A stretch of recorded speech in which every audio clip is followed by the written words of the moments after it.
Wrestling in the late 90s was awesome. WWE had evolved from the golden era of Hulk Hogan and the Ultimate Warrior as the company babyfaces to the new generation with Bret Hart and Shawn Michaels leading the charge. WCW was in a boom period as well thanks to the NWO storyline, the transformation of Sting, and the myriad of mid-card and cruiserweight wrestlers they had on the roster such as Booker T, DDP, Chris Jericho, Rey Mysterio, Eddie Guerrero, and more. Both WWE and WCW were fighting each other in what is known as the Monday Night Wars. They were fighting for TV supremacy in the ratings, and whilst WCW was quite reliant on the NWO storyline and not exactly pushing their younger talent, WWE was about to enter its next era of wrestling, the Attitude Era. The Attitude Era was awesome. A lot of what happened in the Attitude Era would never be allowed on TV today, but that's not the point at the moment. The Attitude Era was led by D-Generation X, The Rock, The Undertaker, Stone Cold Steve Austin, and more. There was nothing like a rogue group doing what they wanted and being anti-authority. A man calling everyone a jabroni, telling them to know their roles and shut their mouths before he turns something sideways and stick it straight up their candy ass. A man who was the leader of a satanic cult. And a bald-headed Texan SOB who gave everyone the middle finger and kicked his boss's ass on a weekly basis. It was great. Don't get me wrong, WCW was still going strong in the late 90s. Goldberg was on the streak of a lifetime. The mid-card and cruiserweights were killing it on a weekly basis. But all good things come to an end. With wrestling being so popular for so many years, of course there was going to be video games. Between 1989 and 1999, there were 19 WWE video games released on both home and handheld consoles, starting with WWF WrestleMania on the Nintendo in 1989. Whilst in comparison, there were 11 WCW video games between 1989 and 2000, on both home and handheld consoles, starting with WCW Wrestling on the Nintendo in 1989 and ending with WCW Backstage Assault on PS1 in 2000. By the time the 5th generation of video games came around, so by the time the PlayStation and Nintendo 64 was released, WCW had arguably taken the lead with popular games such as WCW vs NWO World Tour, and WCW NWO Revenge on Nintendo 64. Developed by Aki and published by THQ, these games utilised a popular grappling and momentum system, creating a more simulated style of gameplay. You couldn't just beat your opponent down, you had to make it interesting because using the same moves would ruin the momentum. Put this in comparison to the WWE games of the same era such as WWF In Your House on the PS1, made by Sculptured Software, which was more of a fighting game heavily influenced by Mortal Kombat with its digitized wrestlers and button combination methods to pull off certain moves and special moves. Then you had WWF Warzone and WWF Attitude, both made by Acclaim Entertainment, which was good, but nothing brilliant. The WCW video games released on Nintendo 64 are considered better than the WWE video games on the PS1. WWE was still looking for their big hit on both consoles, and to counteract this, WWE ended their 12-year relationship with Acclaim Entertainment and partnered with Aki Corporation and THQ to make and release on the N64 WWF WrestleMania 2000 and WWF No Mercy. The partnership with Aki ended after the release of WWF No Mercy. On April 29, 1999, WWE would produce a pilot episode for a show called WWF Smackdown and would officially launch this second weekly wrestling show on August 26, 1999. As we know, after 25 years, WWE Smackdown is still going strong today. At the turn of the millennium, WWE was still working closely with THQ behind the scenes on their next PS1 project. They enlisted the help of youths to develop the game, and on March 2nd, 2000, WWE hit a power slam of epic proportions as they released WWF Smackdown. Shine this up real nice, jabroni. And I know just where to stick it, Ron. What's your name? It doesn't matter what my name is. The Rock smells what you're cooking. Pancakes, Ron! Pancakes! Lay the Smackdown in the kitchen, the loading dock, even the boiler room. Plus storylines and special guest referees. Everything inside the ring and almost anything out. WWF Smackdown. Rated T for teen, jabroni. Finally, The Rock has come back to PlayStation. WWF Smackdown wasn't like their predecessors on the PlayStation. Oh no. This game blew up what was done before on Warzone and Attitude and started fresh. New match types, a huge season mode, championships to be won, create a pay-per-view, an overhaul of the entrances, and streamlined gameplay mechanics. As opposed to hitting a 20 button combination to pull off a suplex, everything was streamlined to make it easier and better to play. The gameplay mechanics were simple. The X button is to punch, hit the X button 4 times and you pull off a combo. X in a direction allows you to do other striking attacks such as a kick, clothesline, or drop kick, and many more. The square button is block and reverse. Simple really. The triangle button allows you to run at your opponent, and hitting the X or circle button allows you to hit a running strike or running grapple attack. Hitting the circle button with a direction hits a grappling attack. There are so many of these that I can't list them all. You can attack them whilst they're on the ground, from the top turnbuckle, with weapons, and more. Then there's taunts, which are all unique to whatever wrestler you're playing as. You can win by pinfall by pressing the circle button and down, submission, or KO. What? What? Hold on. Whose bright idea was it to have a KO function in the game as well? That you can't turn off unless you turn off submissions as well? Damn! Unless there's a specific match type, such as an I quit match, beat your opponent senseless and force them to say I quit. Or a cage match where you have to escape the cage. Then the methods to win is pinfall, submission, or KO. But if you haven't already pinned, submitted, or KO'd your opponent, once you've filled up your meter in the corners of the screen, you can perform your Smackdown finisher by pressing the L1 button. You can start off or store up to 5 of these in a match. Long and short of it, the gameplay mechanics are so much better than Warzone and Attitude.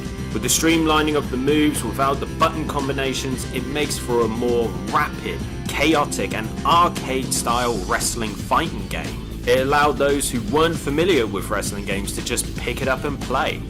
It was fun for the whole family. When you start the game, you start with 36 wrestlers to choose from. All of them are wrestlers from the era, and there are 33 men's wrestlers and 3 women's wrestlers. That's a bit of a drastic ratio. Anyway, when selecting your wrestler, they're in a very weird order. As opposed to a standard alphabetical order, they've decided to put them in what I can only describe as popular order. It's weird and bizarre. There are 7 additional wrestlers you can unlock through playing season mode. These are Ivory, Albert, Jacqueline, Viscera, Midian, Gerald Briscoe, and Pat Patterson. But you have to. I'll come to that later.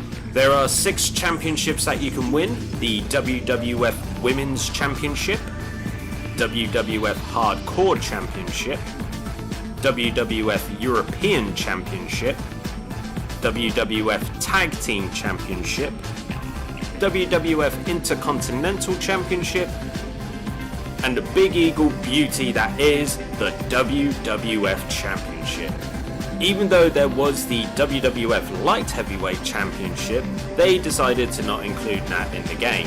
That's not cool. I spit in the face of people who don't want to be cool. The game has a ranking system as well. This allows you to qualify to be able to challenge for any of the championships.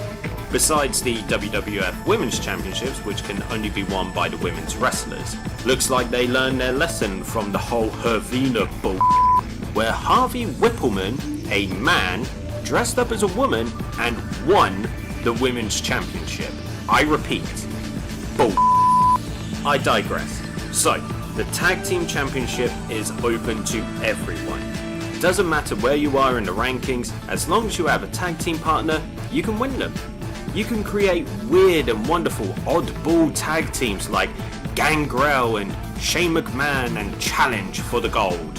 To win the Hardcore or European Championship, you have to be placed 20th or higher in the rankings. This is open to both genders. To win the Intercontinental Championship, you have to be placed 10th or higher in the rankings.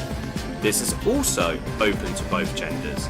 So if you want, you could get China high enough in the rankings and win any of these championships and have her continue her dominance over the men. Finally, to have a chance in winning the WWF Championship, you have to be in the top 5 in the rankings. This is only available to the male wrestlers. Sorry everyone, your dream of having Deborah beat the WWF Champion and become the WWF Champion isn't going to happen. Finally, the higher you are in the rankings, the more championships you could win. Theoretically, you could win all the championship gold as your favourite wrestlers, such as Jeff Hardy, Big Boss Man, Steve Blackman, or Ken Shamrock. There was a name included in the game but subsequently cut from the final game, and that is Jeff Jarrett. That's J-E-double-F, J-A-double-R-E-double-T. That's Double J, Jeff Jarrett. By October 1999, Jeff Jarrett was the WWF Intercontinental Champion and was in his 6th reign with the belt. He was due to defend his title at WWF No Mercy in a Good Housekeeping match against China. There has been plenty of rumour and innuendo regarding Jarrett and this match, but this is how the story goes. So, as I mentioned, Jarrett was due to defend the belt against China. Jarrett's contract with WWE had finished on October 16, 1999. WWF No Mercy was due to take place on October 17, 1999. Jarrett wrestled at No Mercy nonetheless and did the honours for China and lost the Intercontinental Championship to her, making China the first and only female wrestler to win the Intercontinental Championship. But Jarrett forced WWE owner and chairman Vince McMahon to pay him $200,000, which Jarrett has stated that this is what he was owed by WWE to wrestle at No Mercy without a contract. Jeff Jarrett then showed up on WCW Monday Nitro the next night. So after all this madness had occurred, Jarrett was subsequently removed from WWF Smackdown. Some of his data is still in the game, but yeah, old Slapnuts was removed. When you hear, "If you smell," the electricity in the arena goes through the roof as The Rock, The most electrifying man in sports and entertainment, The Rock. The Rock, Brahma Bull, Great One, People's Champ, and oh, to say the least, The Rock is something you're not, undisputed champion, so shut up, bitch. makes his way to the ring to lay the smackdown. Finally, when that glass shatters, well, the audience lose their mind and a can of whoop-ass is coming. The point is, the wrestler's entrance is a way to identify who's coming to the ring, what their character is, and it plays an important part of the pageantry that is WWE. In WWF Smackdown, they do something very unique. When your selected wrestler and opponent are on their way to the ring, first of all, we don't see the ring. Instead, we see their Titantron video. Then, the wrestler appears on the screen, doing their traditional entrance. Chris Jericho does his pose, Kane sets off his pyro, and Road Dogg comes out with his microphone and sings his entrance. The only problem is that they don't come to the ring with their belt if they're the champion. At the end of the match, the wrestler will strike their pose on the turnbuckle or celebrate in their own unique way and not with the belt. There are 3 types of arenas you can play in the game: the Raw, and SmackDown arenas, and a pay-per-view arena. Along with these arenas, you can select a ring mat with the logos of the shows and pay-per-view names. You don't have to stick to the regular conventions and have the SmackDown arena with the SmackDown logo. You can mix and match along the way. One of the best things about wrestling games is the chance to create your very own wrestler. This had been a staple in wrestling games for some time now, and this is a feature that is on WWF Smackdown. You have to pick from pre-made designs, so that kind of restricts creativity a bit, but you can still have fun with it and create your own backstory. For example, my brother created a character named Inferno. He was supposed to be brothers with both Kane and The Undertaker, but he was more evil and malevolent. He kept up the mask motif from Kane and had a good mix of Kane and Undertaker's moveset. These creative wrestlers can participate in season mode, but before you hit the main roster you have to do 10 in-game years of pre-season mode. Bit much, don't you think? I also mentioned earlier that you can unlock 7 wrestlers, and the only way to play as these wrestlers is to create them in the Create a Wrestler function. Not exactly the most fun way to unlock these wrestlers, but hey, it was a bit different at least. Even with the limitations of the Create a Wrestler function, like I said, it was still fun. One thing I like to do sometimes is fantasy book matches and storylines. You've probably seen some of my WWE 2K24 Dream matches on the channel, and I also fantasy booked 2 crossover events such as WWE New Japan Pro Wrestling Strong Fight and WWE Ring of Honor Honorable Combat. On WWE Ring of Honor Honorable Combat, I booked a submission match between Samoa Joe and Sami Zayn for the Ring of Honor TV Championship. I decided to come up with a storyline with this match. The storyline is as follows. The event is a crossover between WWE and Ring of Honor and invitation to ascend to past and popular Ring of Honor stars including El Generico. El Generico declined the offer because he was happy with his new life working at an undisclosed orphanage. Samoa Joe, enraged by this disrespect from El Generico, would then question Zayn about Generico and his whereabouts, but with Zayn not being compliant and giving Joe his whereabouts, Joe went on a path of rage and destruction similar to Taz in ECW before he faced Sabu at ECW Barely Legal. Joe challenged Zayn to a submission match, which Zayn accepted and said he would beat Samoa Joe and win the Ring of Honor TV Championship and dedicate his victory to his friend El Generico. So yeah, coming up with storylines is something I enjoy. I've enjoyed doing this since I was a kid, and when it came to playing WWF Smackdown, I always loved creating my very own pay-per-view and let my imagination run wild.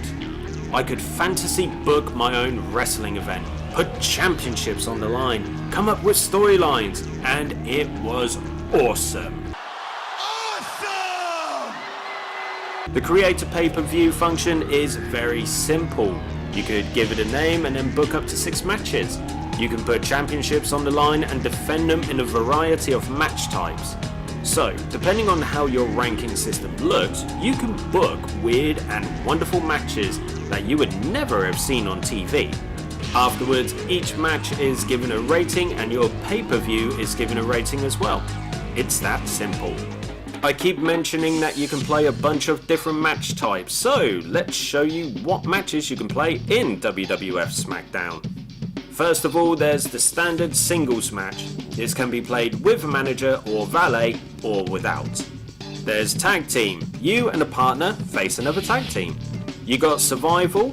With this type, you can pick either a triple threat match, which is known as 3-way dance, and a fatal 4-way, also known as a 4-way dance. First wrestler to get a pinfall, submission, or KO wins. Battle Royal. 4 wrestlers enter the ring.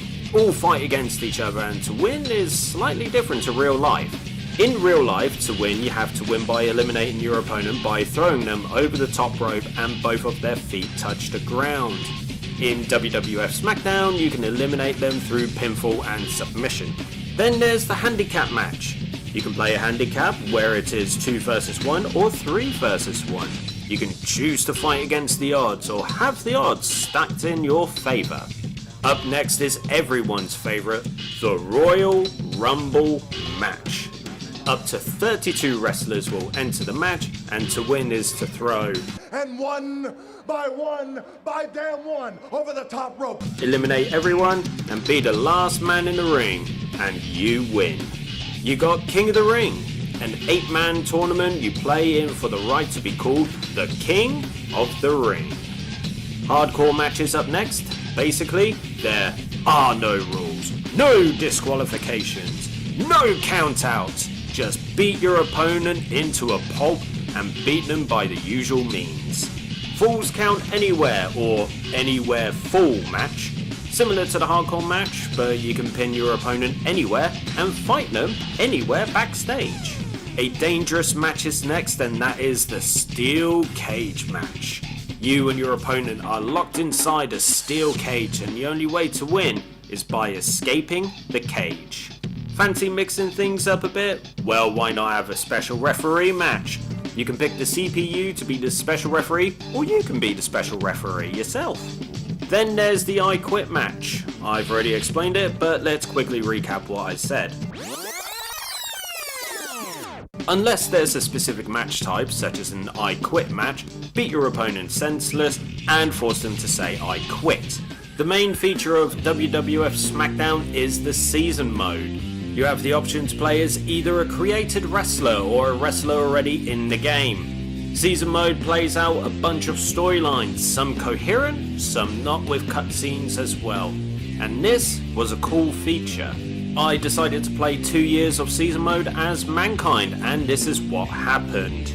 Once I had picked Mankind, I checked the rankings and saw I was 6th. This meant I could challenge for the WWF Hardcore, European, Tag Team and Intercontinental Championship.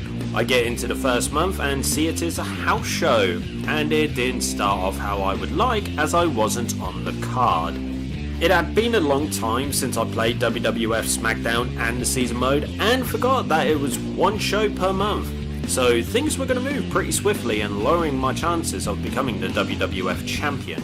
In May it was Smackdown, and I was going to have my first match, a 4-way dance against Big Boss Man Triple H and Vince McMahon. A good chance for me to get my first win.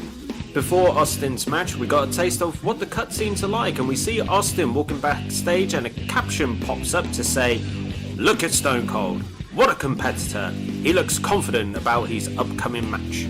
Anyway, I go into my match and it doesn't go how I would have liked, as Big Boss Man won. June is King of the Ring month, and I wasn't included in the tournament, which was won by Mr. Ass Billy Gunn. The next month was Raw is War, and I had a hardcore match against The Big Show, which I won. Got my first win in the bag, and now to continue pursuing the WWF Championship. The biggest party of the summer is in full swing, as it is SummerSlam, and I was in the main event against the Big Red Machine, Kane. During SummerSlam, we got another cutscene, this time featuring the Hardy Boys, Matt and Jeff Hardy. They're backstage in the boiler room, and the caption says, "You know, I wonder what Jeff Hardy and Matt Hardy are talking about." I wonder indeed. Spoiler alert, it leads nowhere. Oh, and I won my match against Kane. Back onto SmackDown, still no title match in sight as I'm going up against Big Show again. I won. During October, November and December it was SmackDown, Survivor Series and Raw is War, where I had a tag team match with The Rock against Triple H and Mr. Ass, an Anywhere Full match against The Big Show, and I was the special guest referee for a match between The Rock and Road Dogg. One thing to note, that there was a fun cutscene during Survivor Series where Big Boss Man gets jumped and attacked backstage by Al Snow and Steve Blackman. Did it lead anywhere? You're goddamn wrong if you're thinking it did. Anyway, I lost the tag team match, beat Big Show, and helped my Rock and Sock Connection tag partner win.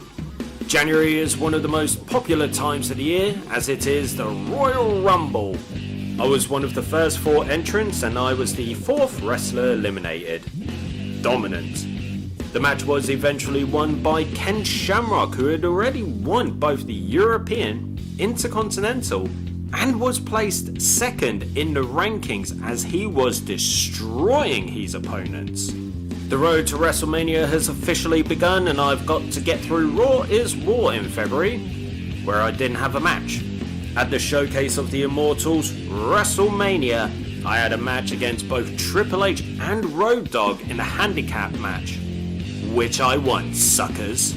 I've competed in 1 year of season mode, and so far no title shot for the WWF Championship, or even mid-card belt. Not looking good, but I'm not giving up. April and May was back-to-back I Quit matches against The Undertaker and The Big Show, where I won both matches. There was a new cutscene, and it basically is Austin being focused on his rivalry with Triple H in April.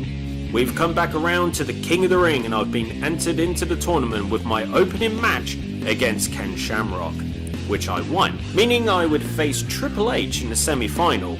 My tournament run was short-lived as I lost to Triple H by submission. Now, Triple H didn't put me in the sharpshooter or figure 4 leg lock to make me submit. Nope. I submitted through punches. Punches? What kind of horse? Anyway, I lost the match and Triple H went on to win the tournament. July was a house show, and I was able to get my revenge on Triple H as I would be facing him inside a steel cage.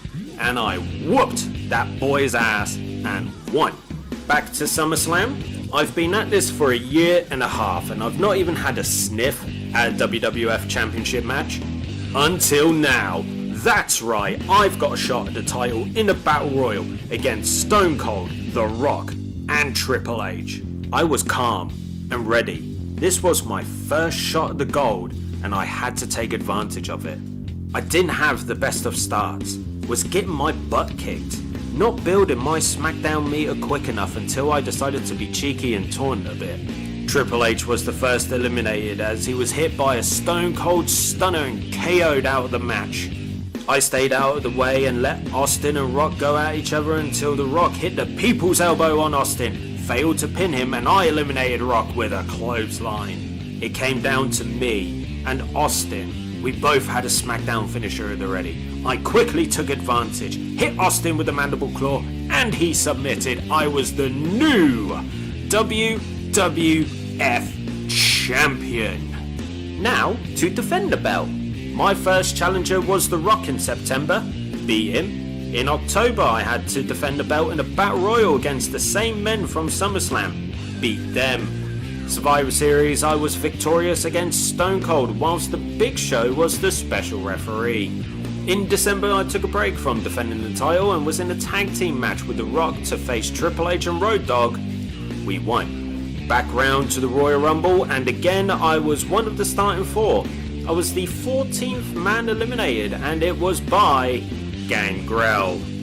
The match was won by Jeff Hardy, who last eliminated Kane. You go, Jeff. A house show in February saw me participate in a 3-way dance against Mr. Ass and The Undertaker. Guess what? I won. WrestleMania is back again, and this would be my final match in this season mode. Would I have the chance to defend my title in an epic encounter against the winner of the Royal Rumble, Jeff Hardy? Nope. It was a cage match against Triple H. I wanted to go out with a big championship defense, but sadly it wasn't meant to be. I did, however, once again whip Triple H's ass and won the match. WWF Smackdown was released on March 2nd, 2000 and received very positive reviews. Let's take a look at some of the scores WWF Smackdown received upon release.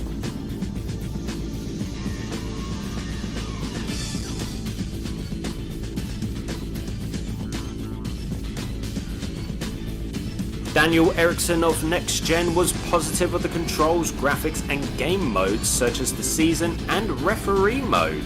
Lamb Chop of GamePro called Smackdown better than Acclaim's WWF Attitude in terms of graphics and speedier gameplay. The D-Pad Destroyer praised the season mode and called the title one of the best wrestling games in history. Finally, the game was a bestseller in the UK upon release and received the Platinum Sales Award from the Entertainment and Leisure Software Publishers Association, indicating sales of at least 300,000 units in the UK. WWF Smackdown was one of my favourite games to play on the PS1 when it was released. From playing as my favourite wrestlers, creating wrestlers, and pay-per-views was so much fun. The gameplay was frantic, fast-paced, and easy to play. I would spend hours and hours on season mode, climbing the rankings and becoming the WWF champion with my favourites like The Rock or Kane. Hitting the Smackdown finishers was so satisfying. You'd think that WWE would hold back on releasing a sequel, but in less than a year, we got this. Your Olympic hero has arrived. It's true. Hey, think die, kid. You people have to be honored to have a man of intensity, integrity, and intelligence among you. Yes, I'd like a room, please. Sorry, no vacancy. Oh, that's okay. I'll take theirs. Here come my fans. Prepare to lay the Smackdown in the all-new Hell in a Cell or in a high-flying ladder match. WWF Smackdown 2, Know Your Role for the PlayStation game console. You think you got what it takes, jabroni? I love this place. Rated T for teen. Yep, 8.5 months later we were treated to WWF Smackdown 2, Know Your Role. Normally, we would have to wait a year or two for a sequel. Like most FIFA games at the time, they would be a year apart, and there was 2 years between Resident Evil and Resident Evil 2. This game was going to be bigger than the first as it had a larger roster, more matches, more cut wrestlers, a bigger season mode, and more championships to win. It was only going to be awesome. The gameplay mechanics for WWF Smackdown 2 is exactly the same as WWF Smackdown. X button punches, hitting the X button multiple times pulls off a combo, X in a direction pulls off either a clothesline, kick, drop kick, etc. The triangle button runs, the square button blocks or reverses, the circle button in the direction pulls off a grapple attack, you can attack them on the ground, from the turnbuckle, etc. You can taunt, to pin your opponent is the circle button and down on the D-pad, win by submission, and KO again. Finally, you can hit your opponent with your Smackdown finisher by pressing L1 if you fill up your meter, and you can start or store up to 5 Smackdown finishers. Here's the cool thing you can do in a hardcore match. So, you can fight all over the arena. If you make it outside of the arena, cars will come by and you can get hit by the car. Just like Rikishi running over Stone Cold. That's just brilliant. I'm just wondering if it was Rikishi behind the wheel, again doing it for The Rock. In the special referee match you can now choose 2 referees. What's up with that? It makes for a wild and chaotic match. I know this isn't a gameplay mechanic, but I wanted to get it out there. Finally, if you're a champion and defending the championship in a match, you walk to the ring with your belt. Basically, they didn't change much and we ate it up. You know the old saying, if it ain't broke, don't fix it. WWF Smackdown 2 Know Your Role greatly increased its roster, including the characters that can be unlocked. There's a whopping 66 wrestlers you can pick from, 57 male wrestlers and 9 women's wrestlers. Still a large ratio, but hey, it isn't 3 this time around. And they've gotten rid of the random order that they listed wrestlers. They've been put in an alphabetical order. Pure bliss. There were 30 new playable wrestlers and NPCs who appeared in WWF Smackdown 2 Know Your Role and not WWF Smackdown, including future Hall of Famers such as Eddie Guerrero, Kurt Angle, Lita, Shawn Michaels, and Trish Stratus. Here's the full list.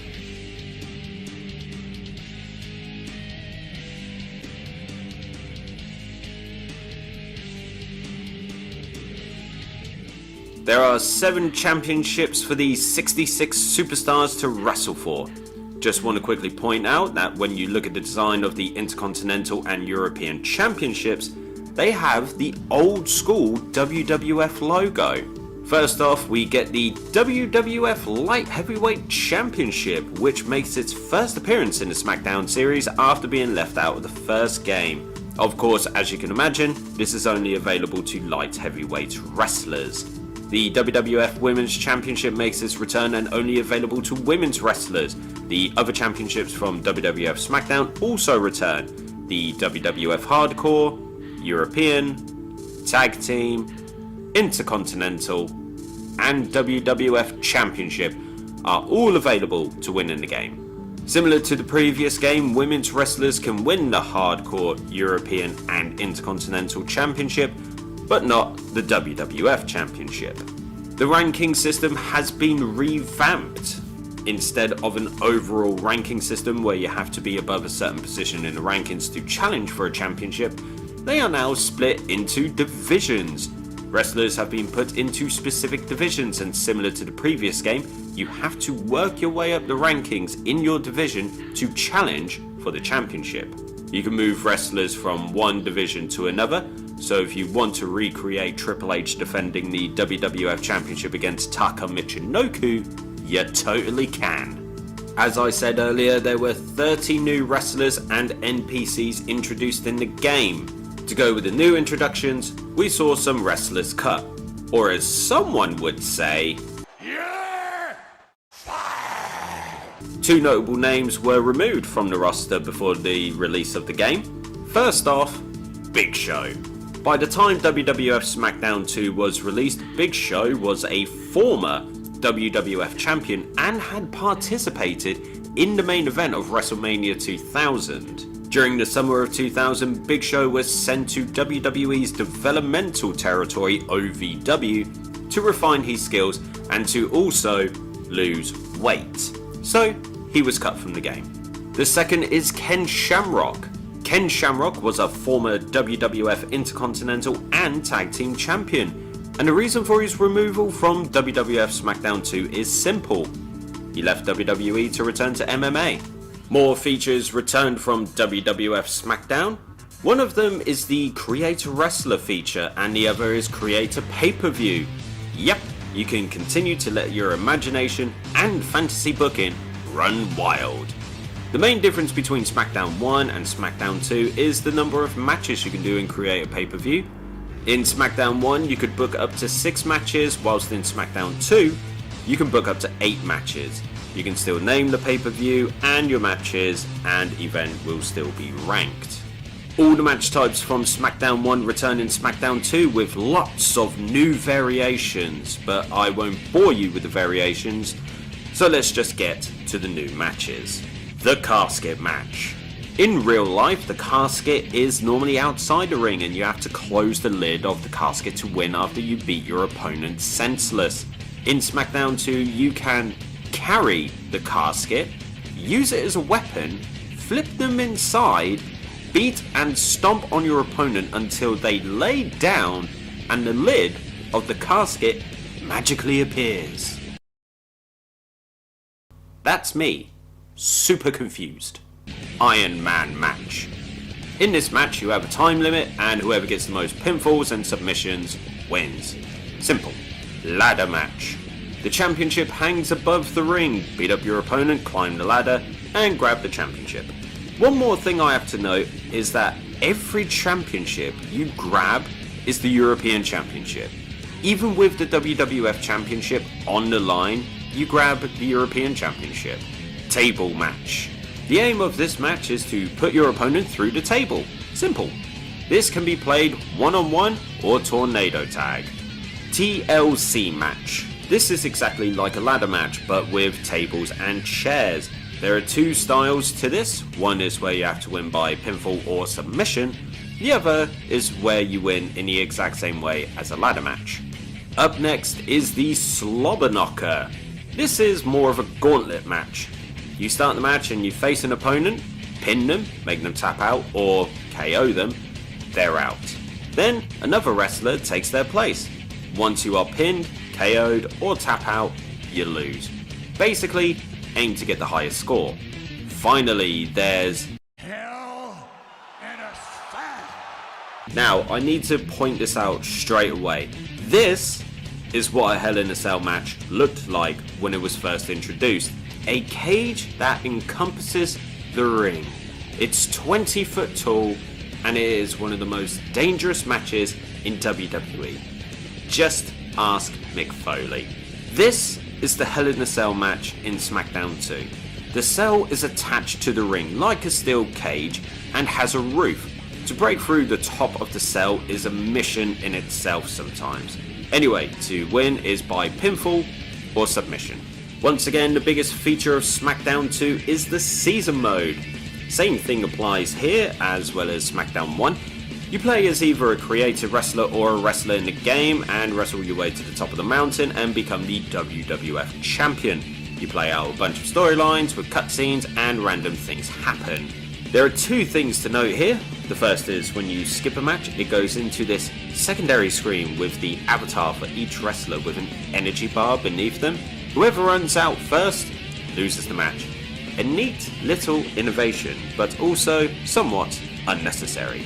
The second thing, and anyone who has played Smackdown 2 will agree with me, but the number of load screens is excruciating. Like, good God, it's so painful. Anyway, I decided to play 1 year of the season mode as Kane, and I'm going to give you some of the main things about this season playthrough. Let's have a look at the highlights. In April, my main feud was against Matt Hardy. We faced each other a few times, but it didn't really amount to much.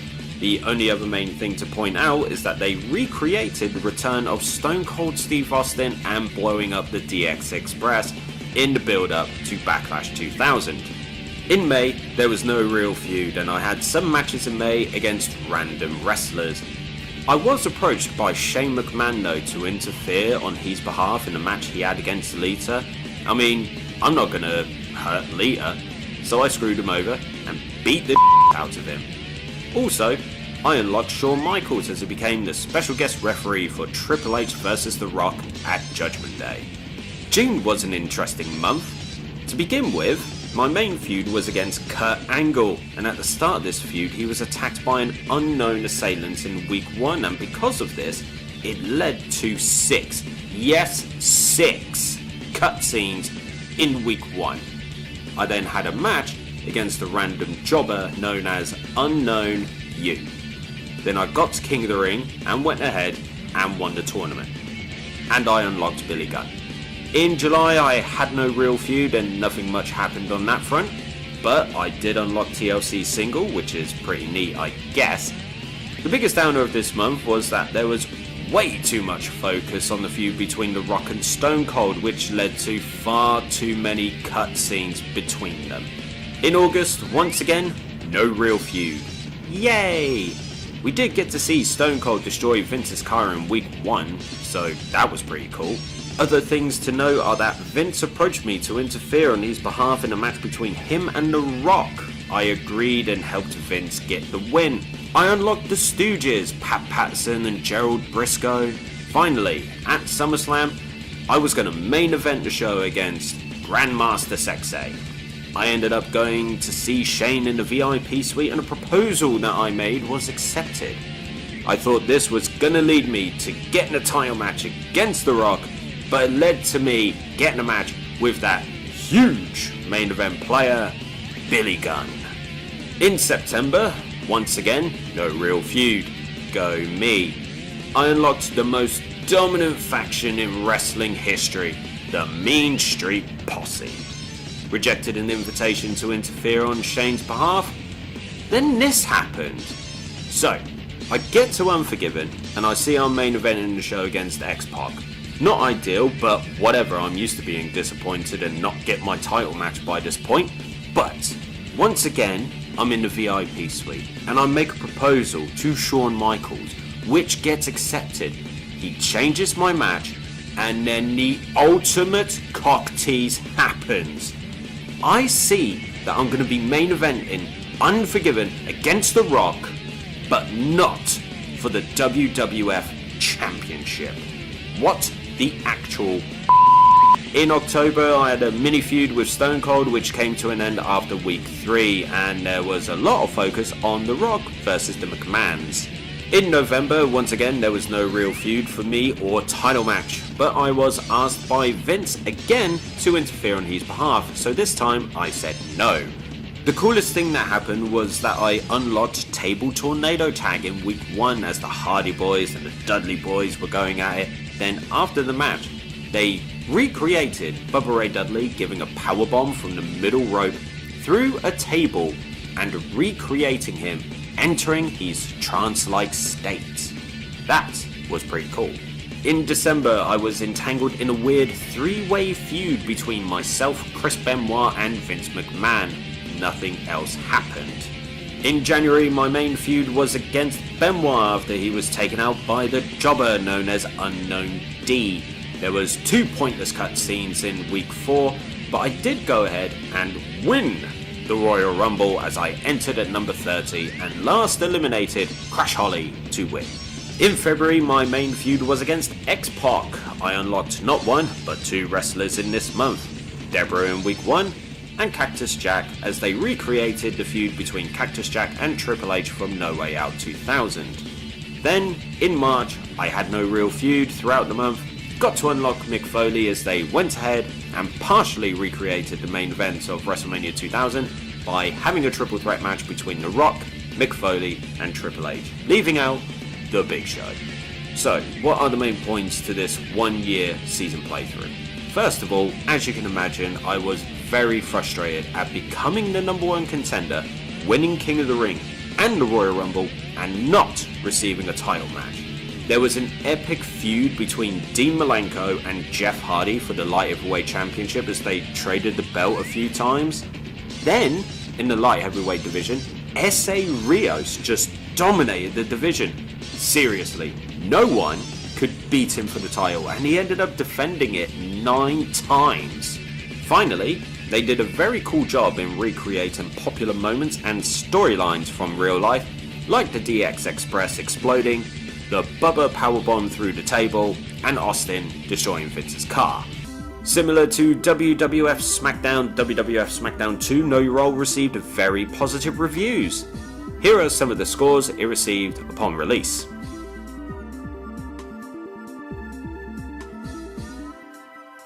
Daniel Erickson of Next Gen commended tons of options and multiplayer matches. Star Dingo of GamePro praised the selection of wrestlers, matches and new options in the game, such as Anywhere Full mode. Lamb Chop, also of GamePro, commended the gameplay, controls and graphics. The game received a Platinum Sales Award from the ELSPA after selling at least 300,000 units in the UK. Also, the game was nominated for Best Sports Game Alternative Award at GameSpot's Best and Worst of 2000 awards. It was the runner-up for the Best Extreme Sports Game and Best Multiplayer Game awards at the official US PlayStation Magazine 2000 Editors Awards. The game did win the award for action in Reader's Choice at IGN's Best of 2000 awards. The biggest complaint about the game from multiple publications was the season mode.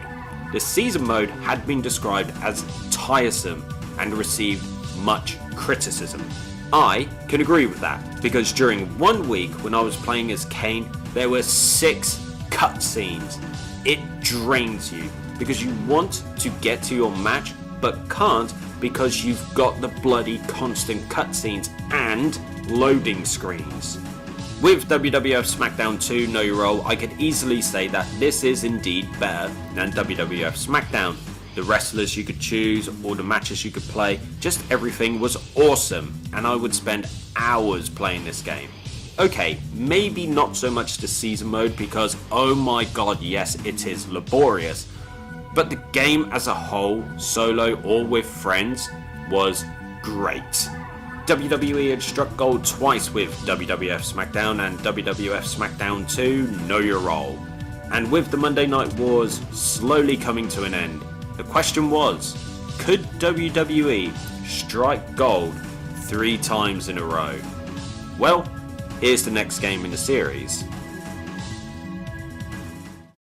You can't make a game as lifelike as Smackdown Just Bring It without the help of an expert. You call this texture mapping? Out of the way, Junior. I think we need to add a few more polygons to Stephanie.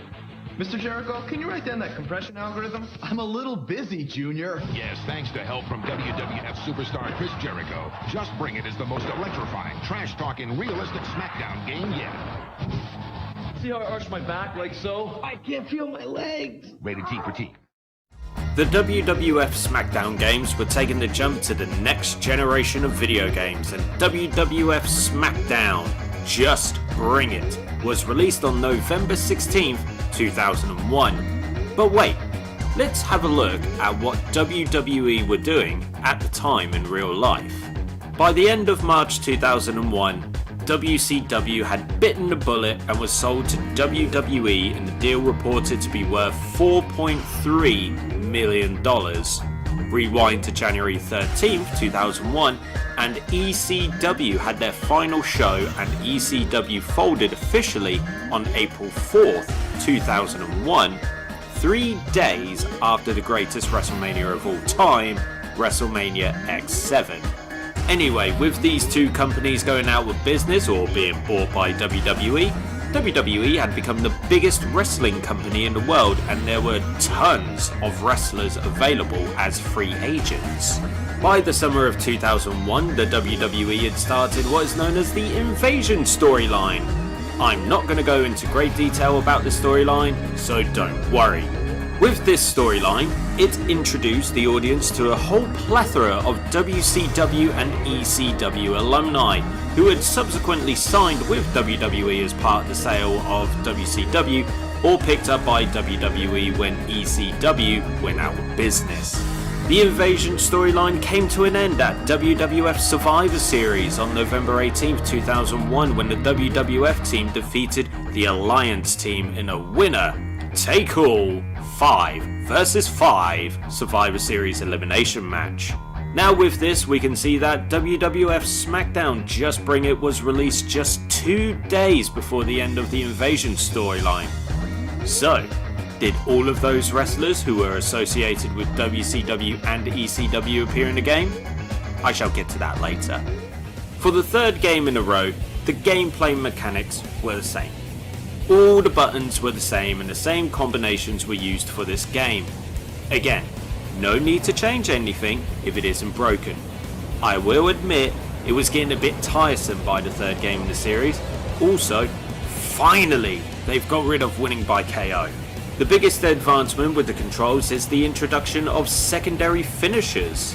So, now you can perform not one, but 2 finishers on your opponent. Example. When you play as Stone Cold Steve Austin, if you fill up your Smackdown meter and hit L1 when able to, you'll hit the Stone Cold Stunner. If you do the same thing but hit L1 and a direction, you can hit a different Stone Cold Stunner. Awesome stuff. A massive change in the game is the entrances. In Smackdown 1 and 2 for the entrances, we see the wrestlers' Titantron entrance. The wrestlers come out, do their pose, and then it comes to an end. In Just Bring It, well, we get to see the entrance like we would on TV. If you're playing as The Undertaker, he comes out on his motorbike, rides down to the ring, circles it, gets off, does his pose, and gets ready to make you famous. I'll make you famous. Point is, they've made the wrestler entrance experience more authentic and real. A good innovation was the number of superstars you could have in a single match. In Smackdown 1 and 2, you could have up to 4 wrestlers on the screen at once. In WWF Smackdown Just Bring It, that increased to 8. That means more chaos and action to be had. Finally, a neat little thing you can do, fight in the crowd. Just simply whip your opponent towards the barricade where the crowd are, the crowd will move out of the way, reveal a weapon, and you can fight amongst them. That's cool. The graphics and the new character models are awesome though. This definitely showcased what the PS2 was all about. But they did change a couple of things that I'm not exactly keen on. Okay, yes, the graphics were improved, and you expect that when you make the jump from PS1 to PS2. But let's look at the hues of the colours. In WWF Smackdown 1 and 2, the game is super bright. Look at it! These colours are brighter than a freshly washed John Cena shirt. Compare this to WWF Smackdown Just Bring It, and the colours are just so drab. It looks darker. The colours don't pop at you and make you go, wow! It's the opposite. Up next on my list of gripes with this game is the pay-per-view arenas. Okay, Raw and SmackDown look cool and look like the arenas used at the time in real life. Then you look at the pay-per-view arena. This is more of a house show arena than a pay-per-view arena. Look at SmackDown 1 and 2. Okay, they weren't the proper arenas used in real life, but at least they look like pay-per-view arenas. You could buy the idea that these were pay-per-view arenas, unlike the ones used in Just Bring It. This is the biggest gripe I have, the save times. Most of the time when saving a game it's normally pretty swift, kind of like an Ultimate Warrior match, blink and you'll miss it. The time WWF Smackdown Just Bring It takes to save the game is unholy. Let's take a moment and time it.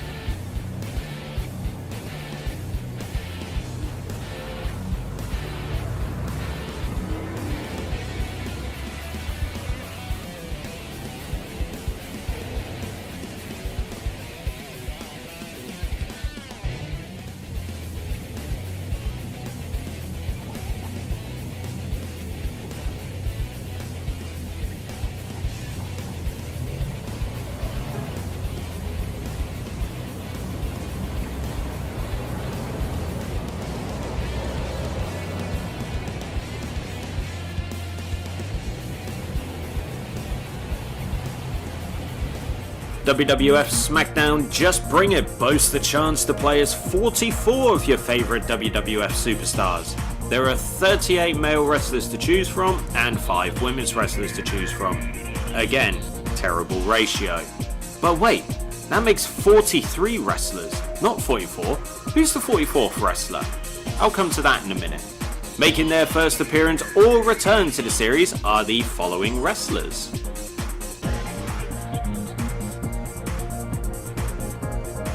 And here's the list of cut wrestlers who didn't make it from WWF Smackdown 2 Know Your Role to WWF Smackdown Just Bring It.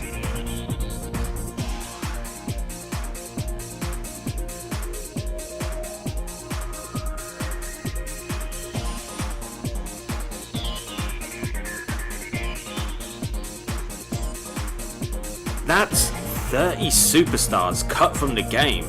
That's just madness. As always, there can be wrestlers unlocked playing through the game's story mode, but there's one man you can get through other means. Here's what you do. Play as The Undertaker in the Slobber Knocker match, beat 15 opponents and you unlock Fred Durst. Yes, the lead singer of the biggest nu metal band of its era is a playable wrestler in WWF Smackdown Just Bring It, and if I'm not mistaken, he becomes the first celebrity to appear in a WWF game.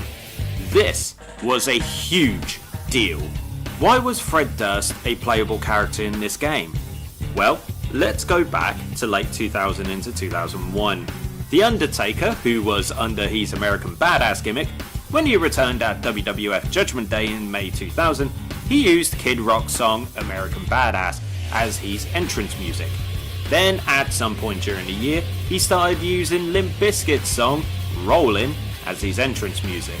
This became somewhat iconic for The Undertaker as he would ride his motorbike to the ring with this song blasting through the arena, and the fans just lost their And again, it is a huge deal for a wrestler to use a licensed track in WWE. I know wrestlers on the independent circuit and in ECW used popular songs as well, but for the WWF, this was huge. Anyway, with Rollin' becoming synonymous with The Undertaker and his entrance, so to use the song, a deal was struck between both parties involved. WWF get to use Rollin' in the game, and Fred Durst became an unlockable wrestler in the game. The only downside is that you can't play as Fred in the story mode.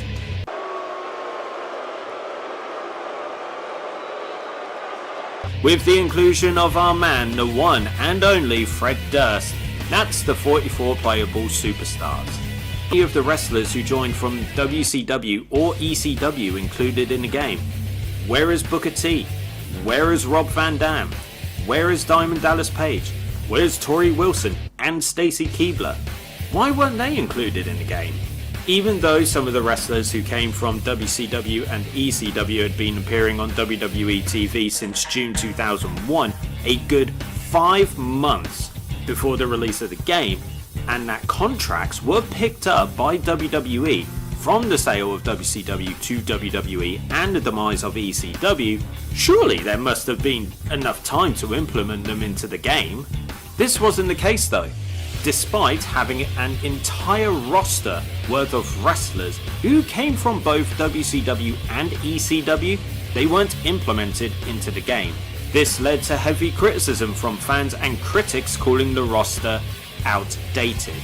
Now that I've covered everything regarding the roster side of things, let's check out the championships available. The championships that came over with the sale of WCW, so the Cruiserweight, Tag Team, United States, and WCW World Heavyweight Championship were not included in the game. But all the championships that were featured on WWE TV at the time, so the Light Heavyweight, Women's, Hardcore, European, Tag Team, Intercontinental, and WWF Championship were included in the game. Of course, the Light Heavyweight is only available to Light Heavyweight wrestlers, and the Women's is only available to the Women's wrestlers.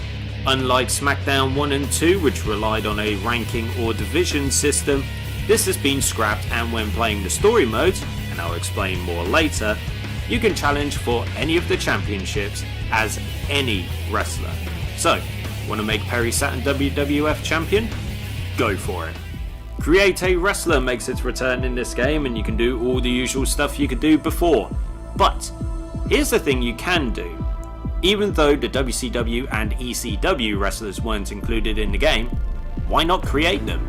A dedicated group of fans have gone ahead and posted online on Game FAQ how to create a whole bunch of wrestlers.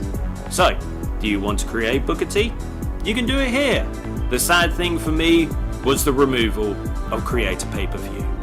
This had been a fun feature in the previous games due to your ability to fantasy book your own WWE event, but was removed entirely in this game and wouldn't be seen for the rest of the SmackDown series. A sad time for fantasy bookers. Time to move on to the match types. Most of the matches from WWF Smackdown 2 makes its return in this game with new variations, but the casket match and hardcore time limit title was removed. Why? Well, the hardcore time limit title was removed due to the WWF Hardcore Championship only being available to win in story mode. The casket match? Well, probably not enough interest in the match type, I just don't know. Before I get to the new matches, I just want to show probably the best new variation in the game. Armageddon Hell in a Cell. At Armageddon in December 2000, it held the first and only 6-man Hell in a Cell match featuring The Rock, Stone Cold, Triple H, Rikishi, The Undertaker, and WWF Champion Kurt Angle. The match is wild and chaotic and saw Rikishi thrown off the top of the cell. That match variation makes its first appearance in Just Bring It, and believe me, things get wild. Now let's get the new matches included in the game done. Up first is the Street Fight. This is basically a hardcore match, there's no rules whatsoever, and you win by pinfall or submission. Then there's the 3 Stages of Hell match. This is a 2 out 3 falls match. You select 3 match types to use in this match, and it can have some wild variations. Finally, there's Last Man Standing. This is a one-on-one match, and the aim is to beat your opponent senseless so they cannot get up by the referee's count of 10. Okay, with the ability to have up to 8 wrestlers fighting at the same time, that has enhanced the options quite a fair bit. The myriad of match types and variations is awesome and can lead to some exciting finishes and fun to be had. As mentioned before, the season mode has been removed entirely and replaced with story mode. Instead of playing out a year or 10-year long season mode campaign, you're thrown into the story mode where you choose what direction you want your wrestler to go along to hopefully be able to challenge for a championship at the end.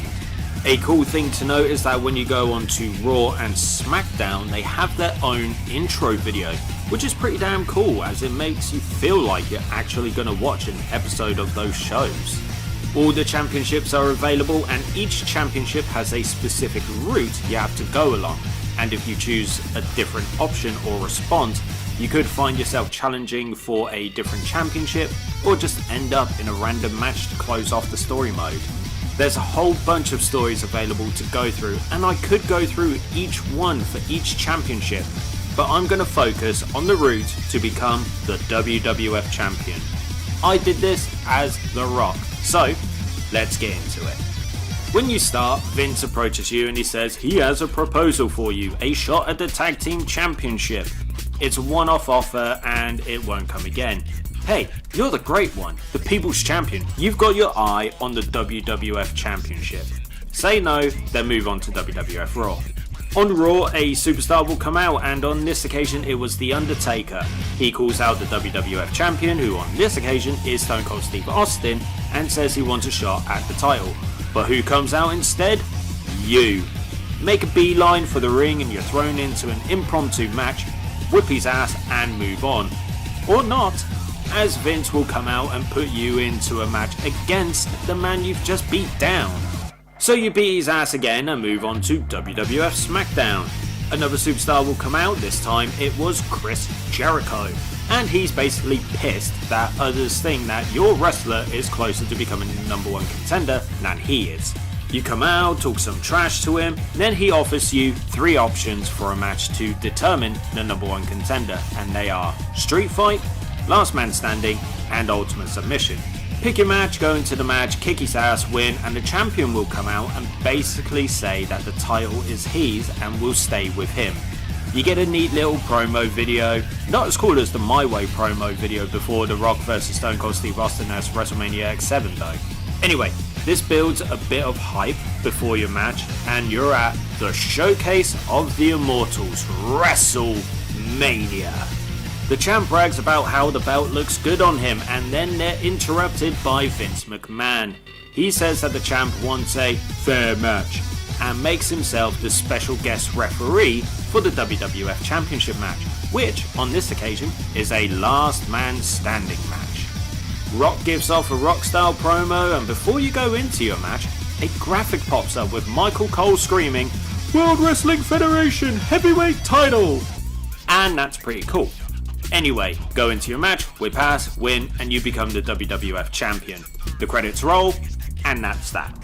WWF Smackdown Just Bring It received favourable reviews. It didn't receive the same level praise as Smackdown 1 or 2, but it did receive positive reviews. Let's take a look at some of the scores.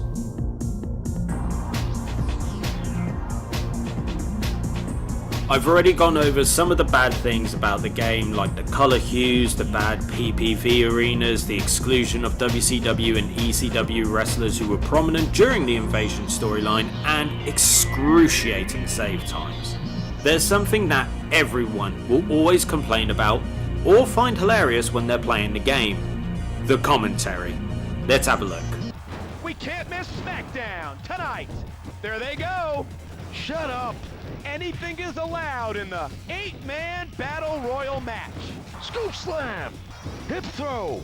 I'm sure everyone loves People's Champ! The fans are enjoying this. The contest continues.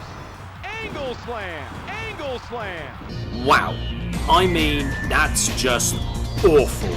It is just so badly disjointed, repetitive, and the pauses when calling a wrestler's name or move is just Absolutely suck! worst commentary ever. Nonetheless, WWF Smackdown Just Bring It was certified platinum from the ELSPA after selling at least 300,000 units in the UK. I do have fond memories of playing WWF Smackdown Just Bring It, and like the others, I would play it for hours. Not as many hours, mind you.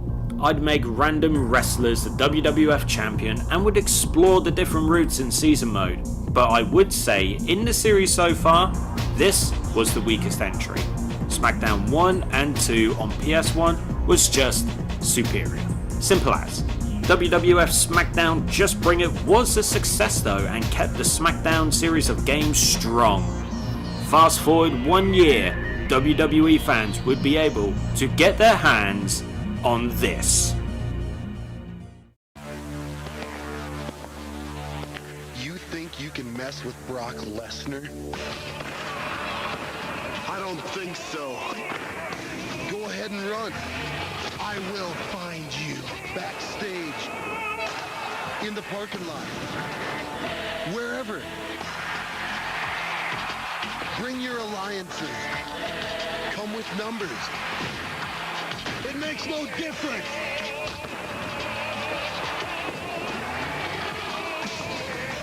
Cause in here, it's over. F5. Smackdown. Shut your mouth. Smackdown Shut Your Mouth, only for PlayStation 2, rated T for teen. WWE Smackdown Shut Your Mouth was released on November 13, 2002. The game was bigger, it was badder, the roster was huge. The character models had been improved, new matches, a 2-year season mode, new ways to kick ass, basically a huge improvement over the previous installment. Let's quickly look at what was going on in real life at this time in the wrestling world. By November 2002, WWE was the most dominant brand in all of wrestling. No other company in the world could touch WWE. New Japan Pro Wrestling, though extremely popular in Japan, hadn't fully made its way to North America, and TNA and Ring of Honor were 6 and 9 months old and still finding their footing in the wrestling world. As I said, WWE were the most dominant company in all of wrestling, and no one could touch them. Times were changing in WWE as well. The roster was beginning to change as some wrestlers from WCW and ECW had become WWE names such as Booker T, Billy Kidman, and Rob Van Dam. New young upstarts were looking to start their legacy such as Randy Orton and Brock Lesnar, and legends had returned home. Long and short of it, WWE and the wrestling world were in a transition phase as the Attitude Era had come to an end. There was no competition for WWE, so they went ahead and split the roster, having superstars wrestling specifically on Raw and SmackDown, creating internal competition and renaming the company from WWF to WWE with their Get the F Out campaign after being forced to by the World Wildlife Fund. Back to WWE Smackdown Shut Your Mouth. For the 4th game in a row, the buttons were exactly the same. THQ and Ukes had stuck with the formula that was so easy to play, and it was still totally worth it. Again, why fix something that isn't broken? But the problem is that it was rather tiresome. That's not to say they didn't make some awesome improvements. Take this for example. Ever wanted to replicate what Shane McMahon did at Backlash 2001 where he jumped off the set to hit Big Show with an elbow drop? Well, in certain arenas you could climb the set and hit an aerial attack on your opponent. If you miss though, the selling animation is just hilarious. The character models had been improved on as well, and many of the wrestlers in the game looked like their real life counterpart. Well, by PS2 standards they did. Trust me, this was awesome to see how realistic they looked in 2002 in comparison to real life. Overall, they just looked better than they did in WWF Smackdown Just Bring It. Let's also say you're playing as The Rock, and you're a champion. Well, remember on TV he would carry the belt loosely in his hand to the ring and do his pose on the turnbuckle with the belt in hand? In Shut Your Mouth, he does exactly that. One more positive to mention with WWE Smackdown Shut Your Mouth is the introduction of alternate outfits. This had not been done in the previous Smackdown games, but became an unlockable feature in the game. So if you want to face The Rock outside of his ring outfit and in his casual gear, you can, once you've unlocked it. One of my main complaints with Just Bring It was the saving and load times. They were terrible. For Shut Your Mouth, these have been improved on tenfold. Instead of taking what feels like a lifetime, it is a lot more reasonable and better. The arenas in the game as well have changed, with both Raw and SmackDown arenas looking like the sets from the shows. The pay-per-view arenas have changed. So far throughout the SmackDown games, they've used a generic pay-per-view arena. For Shut Your Mouth, the arenas have been revamped to look like the sets that WWE used between August 2001 to July 2002, including WrestleMania 18. The sets have all been replicated perfectly, except for Armageddon, which looks like a generic house show set, a tiny negative against an otherwise awesome improvement. The staple that is Create Wrestler has returned once again and been expanded upon, but there is no Create pay-per-view. Again, both are positive and negative. Can't have it all. Now that I've breezed past those things, let's get into the roster side of things. The roster was increased and was bigger than Just Bring It. In the previous game there were 44 playable wrestlers, and in Shut Your Mouth they've increased it to 60 wrestlers, with 52 male wrestlers and 8 female wrestlers. Still a rather large ratio, but we're used to it at this point. We had a whopping 25 new or returning wrestlers coming back to the series, including Booker T, Brock Lesnar, Hollywood Hulk Hogan, Randy Orton, Ric Flair, Rob Van Dam, Shawn Michaels, Stacy Keibler, and Tori Wilson. Here's the full list for you though.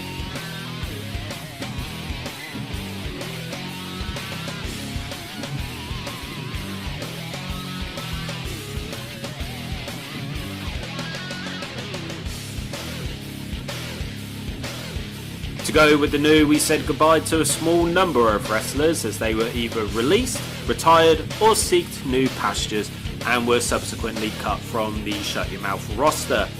These include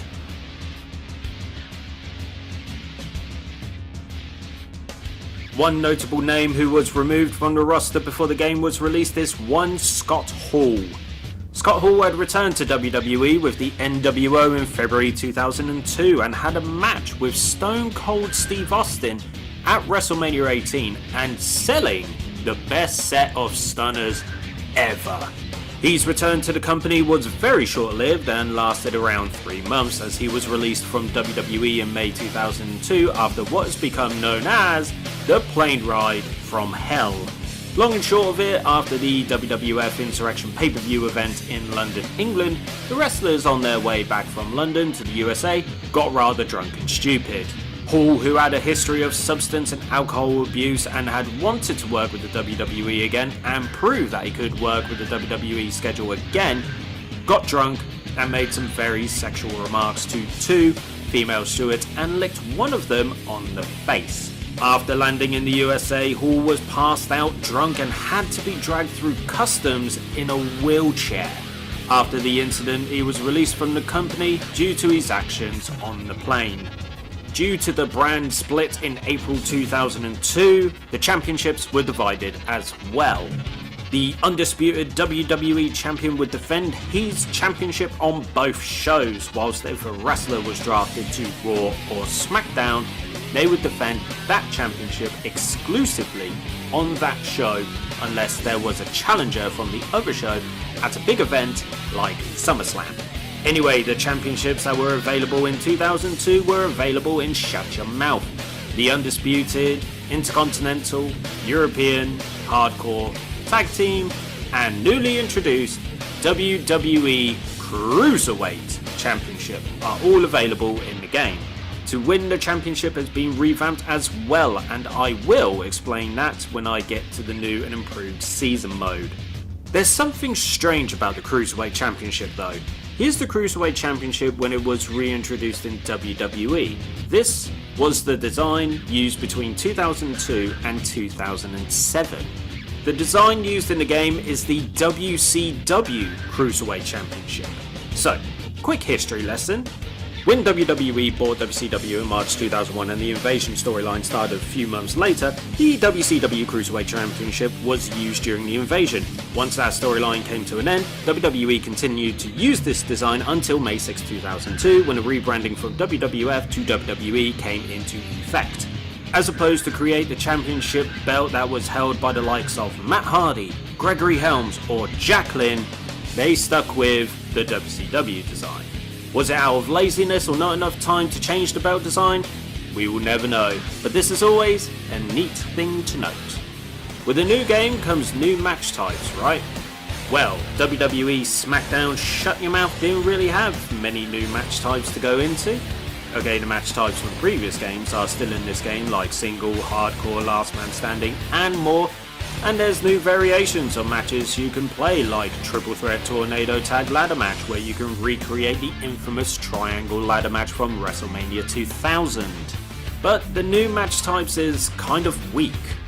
There's Elimination, which is basically a tag team match with many variations, and the aim is to eliminate the whole team.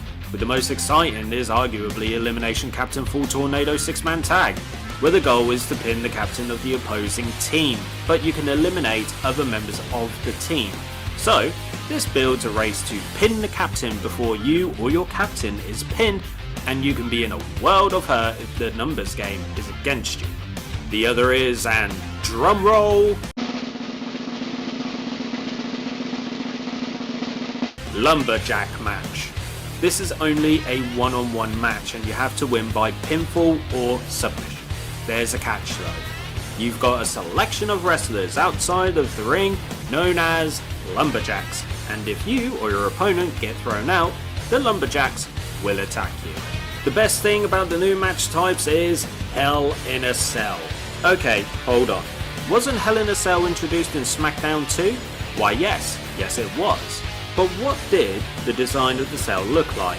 Basically a normal cage where it is attached to the ring with a roof on top. In Shut Your Mouth, the cell is accurate.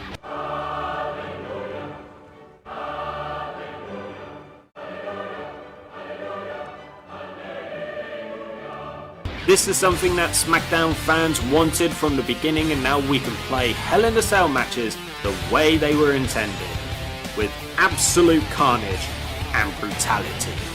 Now it's time to move to the main event of WWE Smackdown Shut Your Mouth, and it is the season mode. They got rid of the super short story modes from Just Bring It and expanded it, and it is massive. You go through 2 whole years worth of storylines, and depending who you choose to play as, there's a whole bunch to go through that will affect your journey. I did a 2-year season as Chris Jericho, so let's take a look at some of those highlights. You kick off with Linda McMahon, who informs you that the draft is coming, where you can pick the wrestlers who will perform on Raw or SmackDown, and you have the option of doing the draft yourself or let the AI do it for you.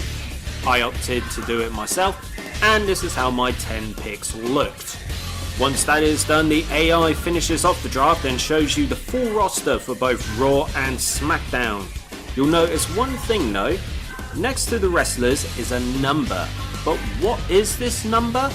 This is the wrestler's superstar points. The superstar points are the metric to judge how close you are to a title shot for a specific championship. The less superstar points you have, the further away you are. And the more you have means you can challenge for one of the mid-card championships or the undisputed WWE Championship.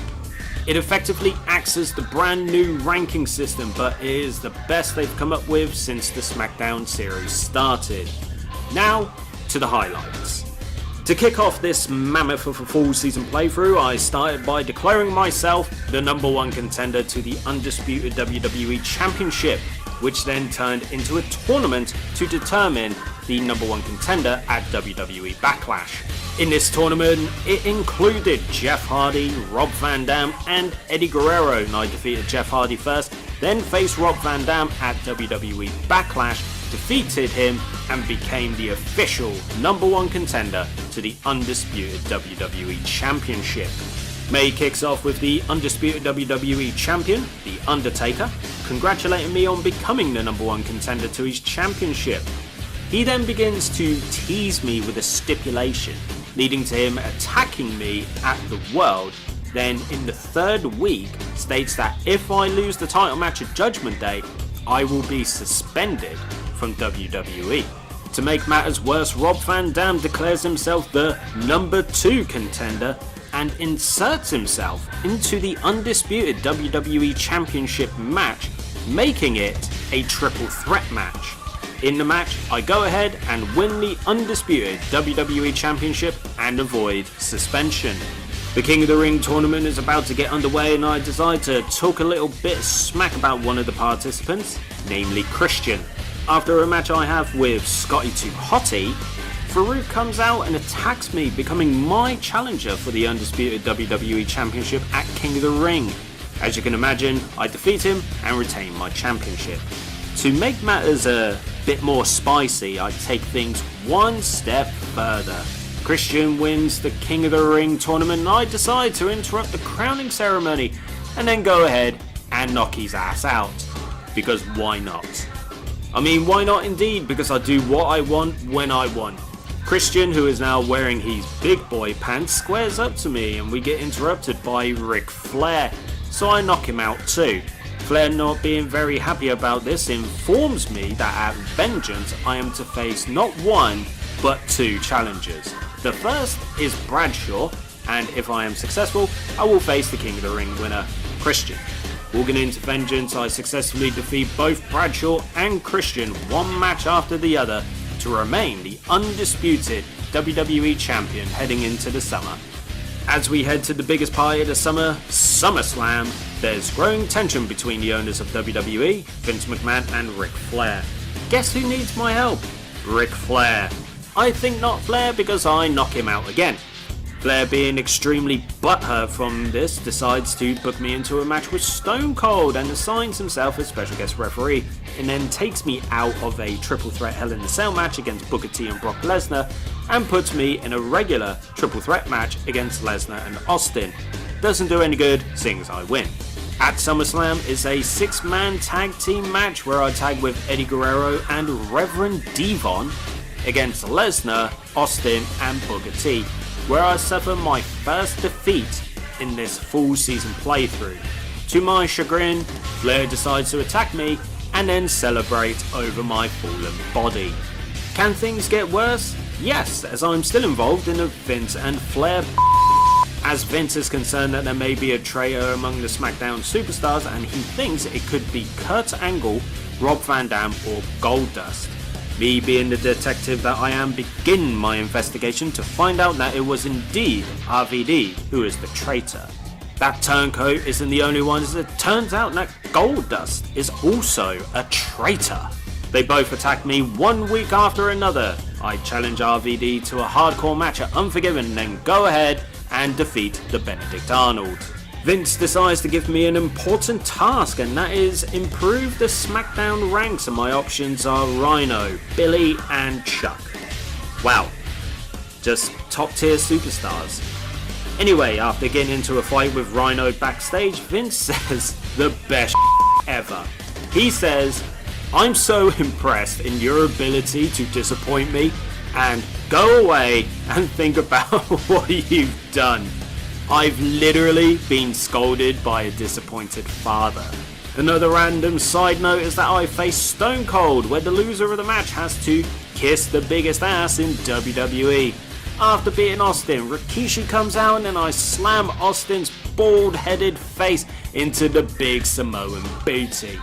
Anyway, back to business. Flair announces to Vince that at No Mercy there will be 3 important singles matches, which doesn't happen because I end up defending my undisputed WWE Championship against The Rock in a ladder match, and it is one of the hardest matches I've had so far, but I am successful in defending my championship and I am still the undisputed WWE Champion. Linda McMahon makes a triumphant return to put an end to the Vince and Flair bullshit and states that they will have a match at Survivor Series, and that there will be an elimination match as well to determine the true owner of WWE. Am I able to escape the childish squabble between Vince and Flair? No! Vince recruits me to be on his team. Flair goes ahead and names his team, and it consists of Kane, Stone Cold Steve Austin and Brock Lesnar.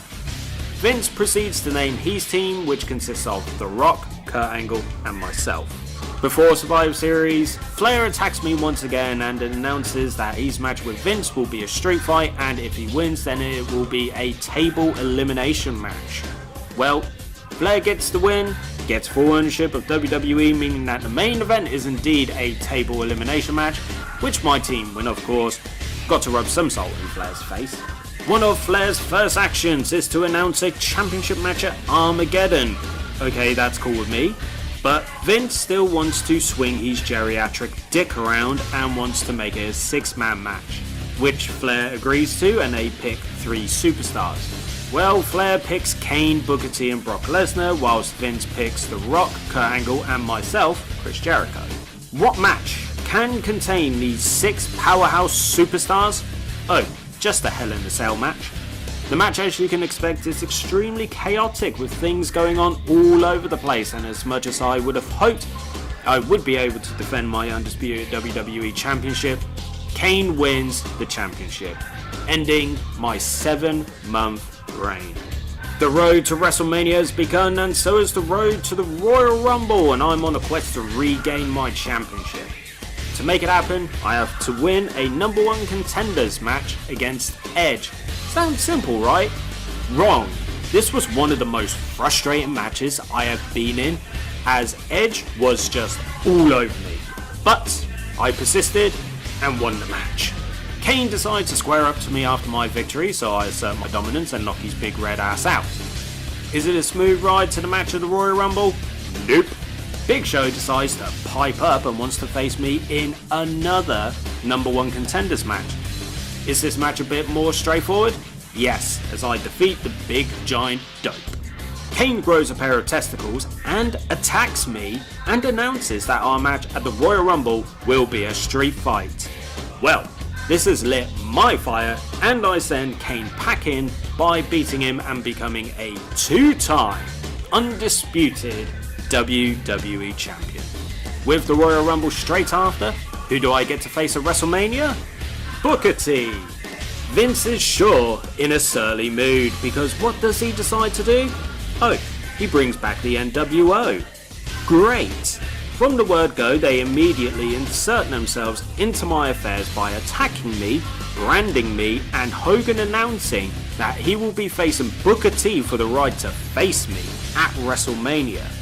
I call out Hogan on multiple occasions, but the fool keeps ducking me, and in another cheap attack decides to plow into my ambulance with a truck.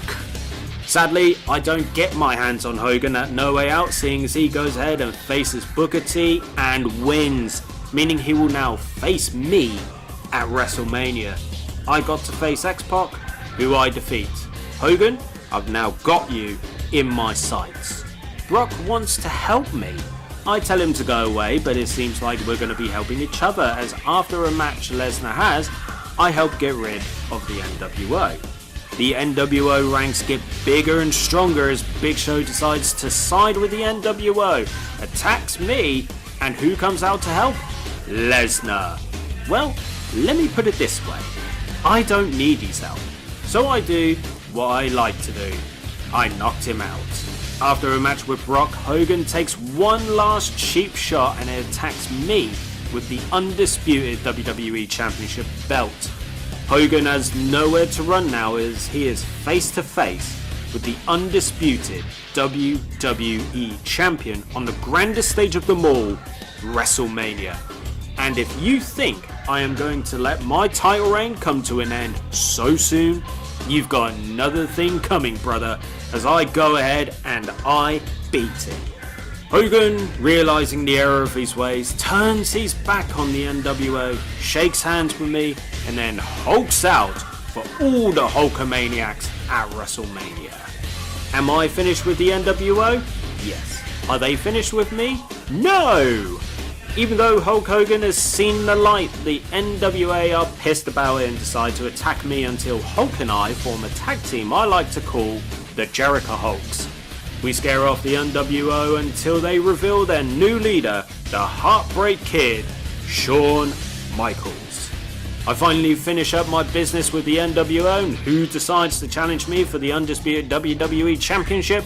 The Olympic hero, Kurt Angle. He decides to go the cheap route and knock me out, then introduces the man who made everything possible for him, Ric Flair. At WWE Backlash, Brock Lesnar becomes the #1 contender for the undisputed WWE Championship, and I face Kurt Angle, who I defeat even with Lesnar interfering in my match, and continue my reign as the top guy in WWE. Here's something that was a little neat. I was offered a movie role, but I'm dedicated to WWE and my championship, so I turned it down. Then, to make my life a little bit worse, Lesnar blindsides me and attacks me. Even though Brock is already the #1 contender, he still demands a title match, so I agree to the Big Dope's request. Flair, who just loves getting in my business, makes the match official and also states that there will be 2 title matches, Jericho versus Lesnar, and whoever wins that match will face a mystery opponent. Lesnar attacks me some more, and then my partnership with Hogan comes to an end as he attacks me as well. Hogan just be doing Hogan things and saying, "That don't work for me, brother." Flair finally reveals that the second challenger at Judgment Day will be him. Finally made it to Judgment Day, and I face Lesnar and beat him, meaning I can get my hands on Flair, and I take a lot of pleasure dismantling him piece by piece before I put him down for good and make sure he is looking up at the lights as I retain my championship. This is basically the same storyline as the year before. I talked smack about one of the competitors in the King of the Ring tournament, and this time I talked smack about Mark Henry. In the build up to King of the Ring, after a match with Lesnar, I am attacked by Chuck Palumbo, who challenges me to a cage match at King of the Ring. At the pay-per-view, I'll give it to Chuck.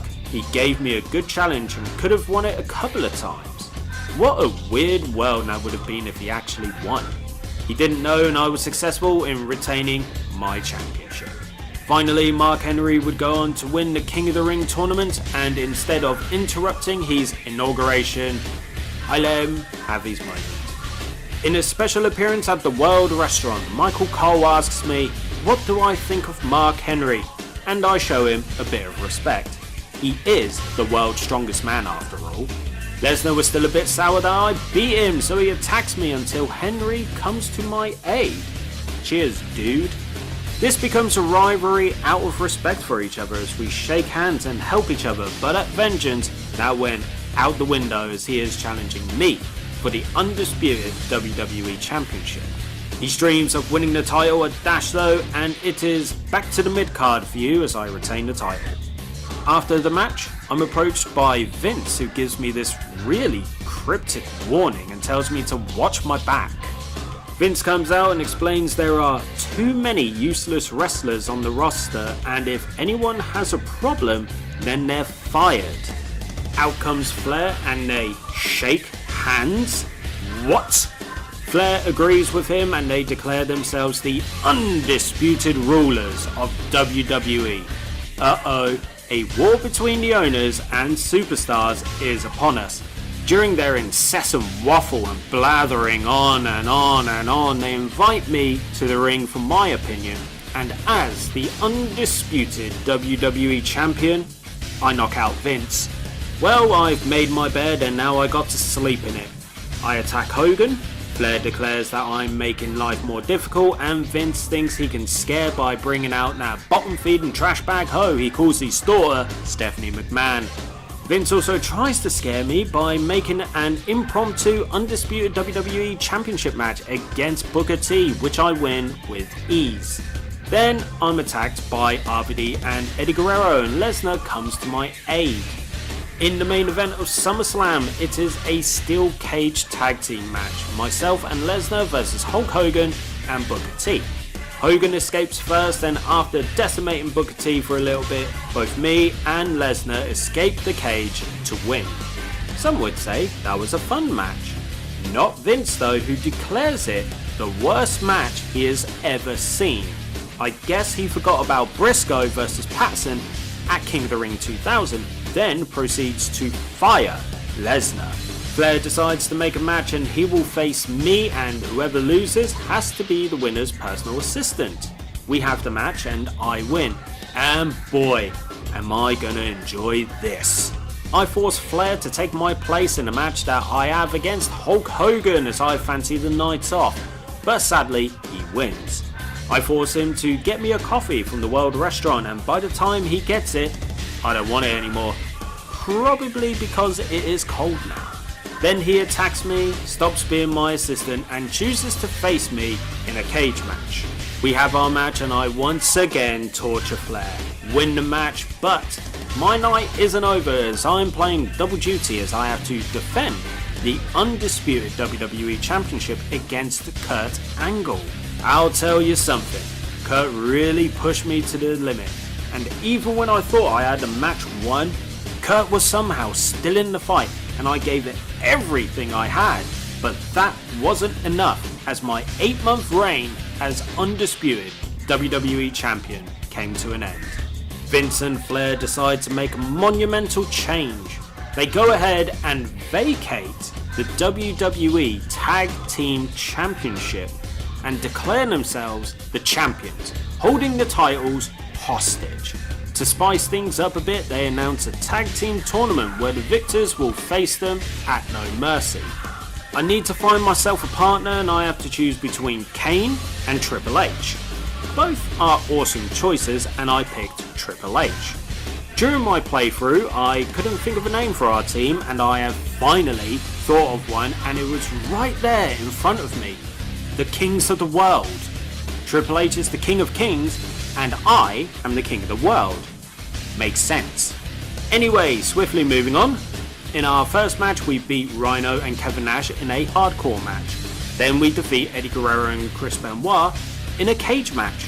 Finally, we beat Booker T and Rob Van Dam in a TLC match and book our place at No Mercy against Flair and Vince for the WWE Tag Team Championship. Long story short, we win the WWE Tag Team Championship and the former champs are so pissed about it that they try to fire us. Not until Linda McMahon makes a triumphant intervention and announces that not only is Brock Lesnar reinstated, but there will be a 6-man elimination match at Survivor Series. Well, I'm going to make this brief. The owners announced that their team for the elimination match will consist of Ric Flair, Vince McMahon and Kurt Angle. They will face the team of Chris Jericho, Triple H and the returning Brock Lesnar. And the match will be a captain full elimination match, meaning I could eliminate the entire team, or if the captain is eliminated, which on this occasion is Kurt Angle, then the match is over. Flair doesn't like Vince making the decisions, they get into an argument, then at Survivor Series my team wins and Vince and Flair once again fight each other. Flair wants to make amends for his actions and offers me a chance to become the undisputed WWE Champion. Of course I accept, but I have to tag with the undisputed WWE Champion, Kane. Well, I don't want to tag with him as I'd rather face the big red ass clown one-on-one. Doing so becomes a bad choice as I'm 99% sure I was going to be in the title match, and it is announced that at Armageddon there will be another 6-man Hell in a Cell match featuring Chris Benoit, Booker T, Kurt Angle, Brock Lesnar, The Rock, and of course, Kane. What the Who comes to tease me like a prick? Hulk Hogan. Who gets his ass kicked for being a piece of Hulk Hogan. Who do I face at Armageddon in a ladder match? Hulk Hogan. Who gets his ass kicked again for being a piece of Hulk Hogan. Oh, and Lesnar wins the championship. Flair, still trying to make amends, offers me a #1 contenders match against Hulk Hogan. God, I am sick and tired of dealing with that red and yellow dickhead. Anyway, I beat him. Then, something a tiny bit different. Jeff Hardy wants to be #1 contender and challenges me. Sorry dude, I love you and all, but I can't let you stop me in my destiny on becoming a 3-time undisputed WWE champion. So I beat him. Brock announces that the match at Royal Rumble is going to be a last man standing match, and before you know it, I become a double champion, as I do indeed become a 3-time undisputed WWE champion, as well as one half of the WWE Tag Team Champions. Oh, and Booker T once again wins the Royal Rumble match. I'm getting closer to the end and I have to get through No Way Out first. Vince announces an undisputed WWE Championship match at the event and names my opponent, Chris Benoit, with a twist. Vince McMahon will be the special guest referee. Vince, being Vince, decides to attack me after a match and announces that the undisputed WWE Championship will be an Iron Man match. Even the team of the Rabid Wolverine, Chris Benoit, and Vince McMahon can't stop me from achieving my destiny of main eventing WrestleMania 2 years in a row, as I absolutely destroy Chris Benoit in the Iron Man match by defeating him in a stunning victory 13-4. I'm going to WrestleMania, baby. The road to WrestleMania can be a bumpy one with many twists and turns. I'm attacked by RVD and Benoit and was subsequently saved by my WrestleMania opponent, Booker T. We shake hands, forming a temporary alliance. Booker T gets attacked after a match, and staying true to this alliance, I help him out. We then decide what our match is going to be, and we agree that it should be a Hell in a Cell match. Then our alliance comes to an end as Booker attacks me. Well, I can't let that go unpunished and give Booker a nice tasty receipt by kicking his ass.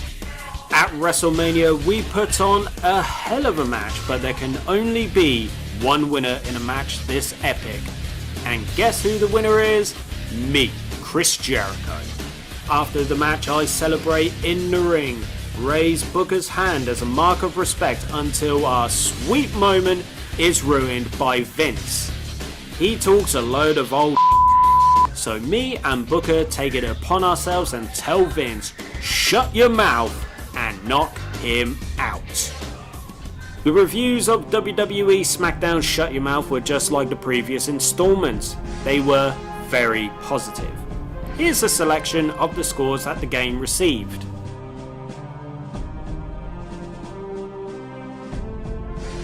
Just like the previous games, WWE Smackdown Shut Your Mouth was certified platinum from the ELSPA after selling at least 300,000 units in the UK. This was easily the best in the series so far. Shut Your Mouth didn't reinvent the wheel, but it rounded out the edges from the wheel left by Just Bring It and made them bigger, like upgrading from a mini to a 4x4. It's bigger and better, but the grind to get the best out of that 4x4 is huge. There's tons of unlockables to get and requires going through the 2-year season mode multiple times to get everything. It's a chore, but totally worth it. Like the road to WrestleMania, we've reached the showcase of the Smackdown games. 1 year after Shut Your Mouth, we were all screaming, "Here comes the pain." Rated T for Teen.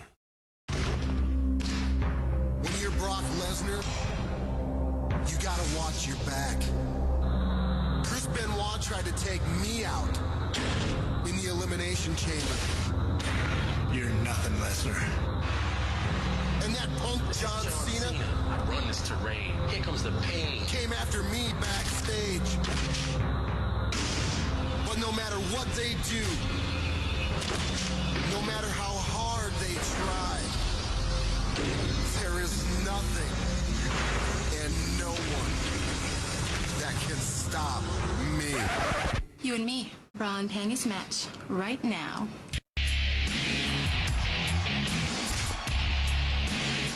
I win. No, Brock, we all win. Smackdown, here comes the pain.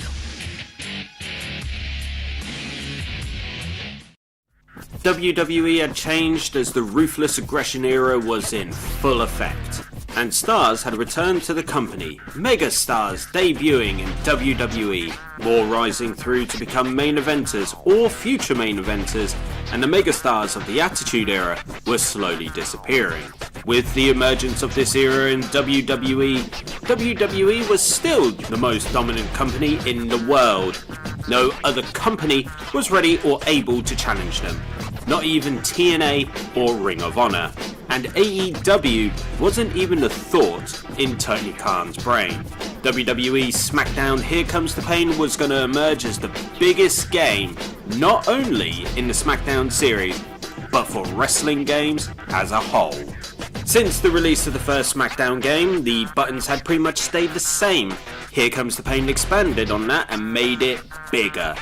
Now with grapples, instead of just pushing the circle button and the direction to perform a grapple attack, push and circle and direction initiates different types of grapple. Circle and up is the power grapple. Circle and down is the submission grapple. Circle and left is the signature grapple. And circle and right is the quick grapple. When one of these has been initiated, you can then perform an attack by pushing circle and the direction again.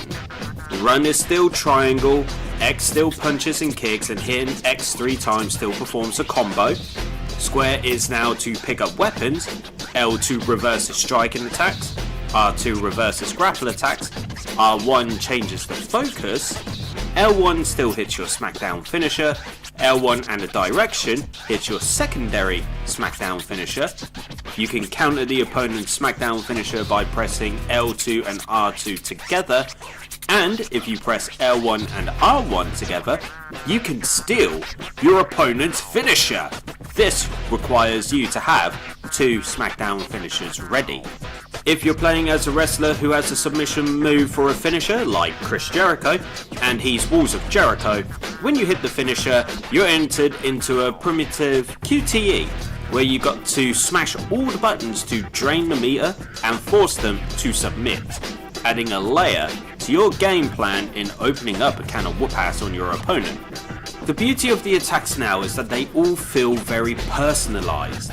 When you play as The Undertaker and you find yourself in a grapple, when you initiate the signature grapple, when you punch them, the mannerisms are exactly like The Undertaker. When playing as Goldberg, you can hit a powerful kick to the head and that will no doubt end their career like Goldberg did Bret Hart. Lesnar will take your head off the only way Lesnar can. Like I said, the moves, stances, taunts, everything has become a lot more personalised, so you feel like you're really in control of them. With weapons, you can perform grapple attacks by pressing circle in the direction. Another example, grab a chair, hit circle in the direction, you can perform a body shot and smash them over the head with the chair. Then, there's weapon finishers. Hit L1 whilst holding a weapon in the right situation and you can perform a finisher with your weapon. Whilst you're backstage, you can break down walls and interact with all kinds of things in your environment. Whilst you're whooping your opponent's candy ass, you'll notice next to your Smackdown meter is a little body. This basically tells you how much damage you or your opponent have sustained during the match. It changes from clear to yellow to amber to red. If the head or body is red, you'll more than likely have the chance to get a 3-count pinfall victory. If you're one of the powerhouse wrestlers like Lesnar, if you hit a power move on a cruiserweight like Ultimo Dragon, his body will flash, indicating that a lot of damage has been done. When the head is red, if you hit the right move, whether it is a strike, grapple, or with a chair, you can make your opponent bleed. Yes! Yes! Yes! Yes! Yes! They finally included blood in the Smackdown games. Don't worry though, you won't bleed as much as Austin, like he did against Bret at WrestleMania 13 or Eddie Guerrero against JBL. In the previous Smackdown games, you could play as Deborah and easily pick up Big Show. It was an absolutely hilarious sight. Long and short of it, there weren't any weight physics or mechanics. Until now. Weight physics have been introduced in Here Comes the Pain, and now if you're a cruiserweight like Rey Mysterio and having a match with Lesnar, if you try to pick them up, good luck. But the weight physics are in effect, and Ray just can't do it. This adds a new layer to the gameplay, as you've got to readjust your game plan as opposed to thinking about grappling. You've got to keep moving and use your speed to get through the match and win. The final thing to really note are the new character models. They look awesome. Similar to Shut Your Mouth, this was the pinnacle of having your favourite wrestler look like they did in real life. Some of these have been severely over-exaggerated. I mean, look at Big Papa Pump, Scott Steiner. In real life, he's a genetic freak and is legit built like a brick house. Now, look at him in Here Comes the Pain. Look at those arms. Slightly exaggerated, I feel. This also applies to Triple H and Lesnar. Their bodies are very much exaggerated. Oh well, a small thing amongst a whole host of awesome upgrades. Then there's of course the return of Create a Wrestler and still no Create a Pay-Per-View. Oh well, can't have them all. One thing to note though is that there is a dedicated website called CAWs which has a whole list of wrestlers from the past and outside of WWE that you can create. It has become a whole community here. Pretty cool. And once again, the more you play the season mode, the more unlockable arenas and alternate outfits you can get to play in as you collect and spend more of your hard-earned SmackDown dollars in the game. Long and short of it, things just got bigger and better. The roster from Shut Your Mouth to Here Comes the Pain did increase, and in total, there are 65 wrestlers in the game, 58 male wrestlers and 7 female wrestlers. Yes, the ratio still sucks. Another cool introduction in Here Comes the Pain are the legends you can play as.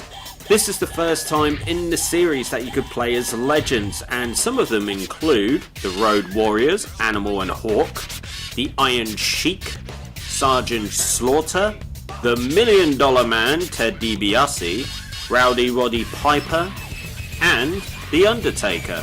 Wait, The Undertaker? He's a regular playable character, but this is The Undertaker when he first debuted. Awesome.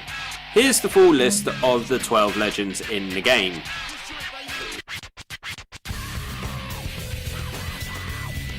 Outside of the 12 legends introduced in this game, there are an additional 15 superstars who either return to the series or making their first appearance, including Batista, John Cena, and Sable. Here's the full list.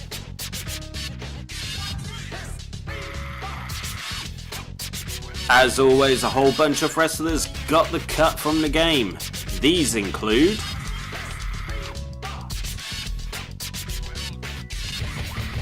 during the development of Here Comes the Pain, certain wrestlers did have their character models built, but were subsequently removed either to free up space or because of their departure from the WWE. Wrestlers like Jeff Hardy, Molly Holly, 3 Minute Warning, Jamal and Rosie were going to be included in the game, but removed. And here's an interesting note. Jeff Hardy was used in promotional material, receiving an F5 from Lesnar, indicating his inclusion in the game.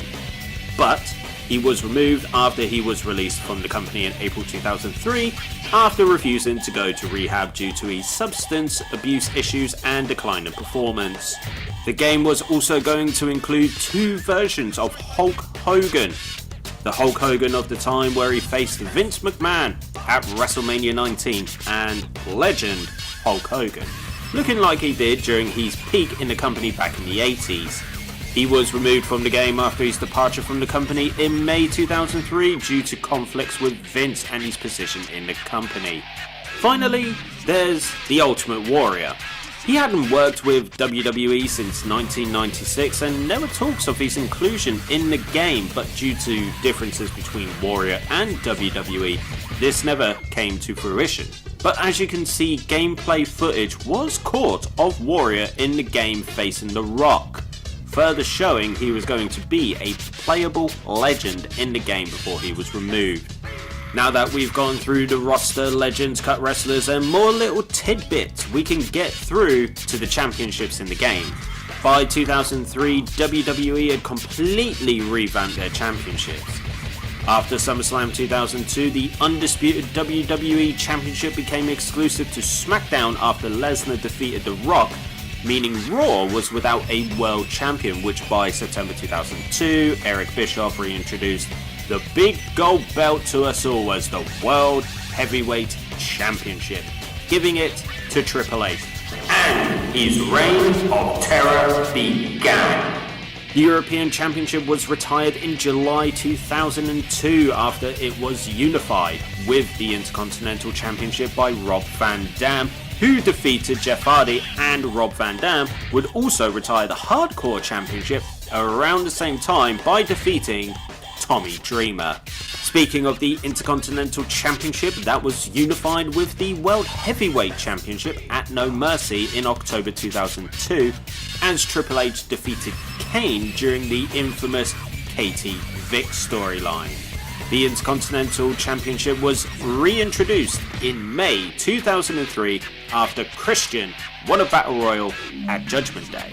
The United States Championship was introduced to us in July 2003 and won by Eddie Guerrero at Vengeance.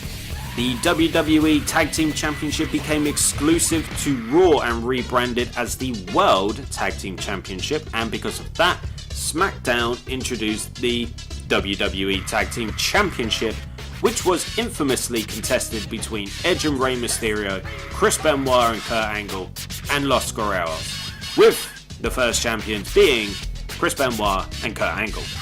The Cruiserweight Championship was still around, as was the Women's Championship. Then there's the WWE Hardcore Championship. Hold the phone. Didn't I just say it had been retired? Play the tape back. And Rob Van Dam would also retire the Hardcore Championship around the same time by defeating Tommy Dreamer. Yeah, there you go. The Hardcore Championship was retired in 2002. So, why is it in Here Comes the Pain? Long and short of it, you can't play as the women in season mode in Here Comes the Pain, so that leaves 3 championships to win on Raw: the World, Intercontinental and Tag Team, while SmackDown has 4 championships to win: the WWE, United States, Tag Team and Cruiserweight. So, to even things out in Here Comes the Pain, they thought it was a good idea to have the Hardcore Championship in the game. There you have it. Along with all the match types that had been used in the previous games, of course there is only one variation added, and that was Elimination Table Tornado Tag. Wow, calm down, Here Comes the Pain. But there are 3 new match types you can play. Along with the introduction of blood in the game comes the first blood match. The aim of winning this match is very simple and is in the name of the match. To win, all you have to do is make your opponent bleed. Simple. Next is one of the most devastating matches in WWE history.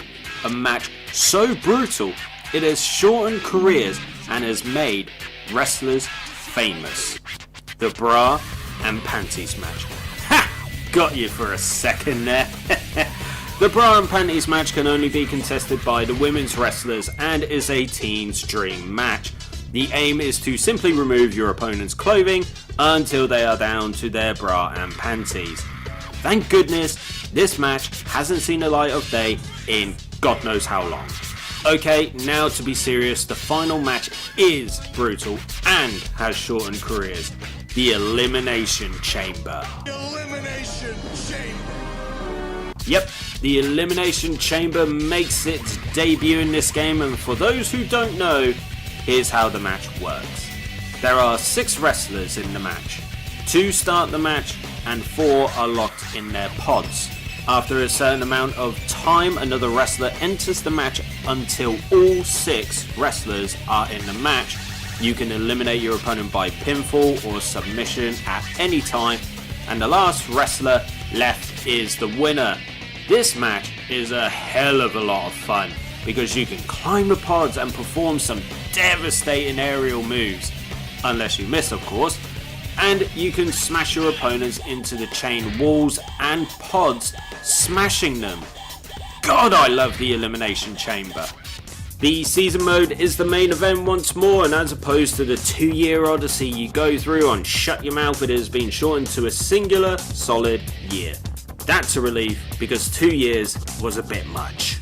Anyway, before we get into some of the highlights of my season playthrough as Booker T, let's take a look at a couple of things before we get started. First, we can choose who we play as. Then, we can edit the rosters from both Raw and Smackdown. Up next, you can take out certain wrestlers from the season, so you don't have to deal with them. Edit the tag team, and all that good stuff. After we get through the intro video and JR and King stating that WrestleMania was a huge success, we can get to the backstage area. This is the hub where we can look or change certain things. We have the ability to walk around the arena and come across various wrestlers or authority figures and interact with them. Then there's the GM's office where we can see our superstar points. Yes, that makes a return in Here Comes the Pain. Leave the office. Request the transfer to the opposing show, which can only be granted when you're not in the middle of an important storyline. And finally, challenge for a championship, only if you qualify with the right amount of superstar points. You can check out your win-loss record in certain matches and other wrestlers. Then there's the attributes. This is one of the best innovations in the game in my opinion. Here, you can improve your wrestler. The more matches you compete in, if you win, you get more experience points, and with those experience points, you can improve your wrestler from strength to submission to technique to speed and stamina. Improving these attributes will help you on your journey in this season mode because it can help you deal more damage, escape a cage quicker, reverse more often and easier, and more, giving you more reason to put in the grind. But my biggest issue is the number in experience points you're required to increase one attribute to the next. It takes a lot sometimes, and if you want the full 100, be prepared to work and grind hard. Okay, let's get to the storylines. The season mode kicks off where you're going around the ring and you're questioning why you got into wrestling. Maybe the fame, the adulation, the adrenaline, who knows? All you know is that the view from inside the ring is amazing. Anyway, once the opening intro is done, we get JR and King commenting on how much of a success WrestleMania was and how they can't wait to get the new year rolling. I was then approached by Eric Bischoff, who makes the obvious comment of being the GM of Raw and wants to bring the best product to the fans and basically welcomes you to Raw. I didn't have much of a storyline going on in April, but I did face both Chris Jericho and Christian in a handicap match, which I lost. I did, however, face them again in a tag team match with my partner Goldust, which we won. By this time, Triple H, who was already the World Heavyweight Champion, won the World Tag Team Championship with Ric Flair.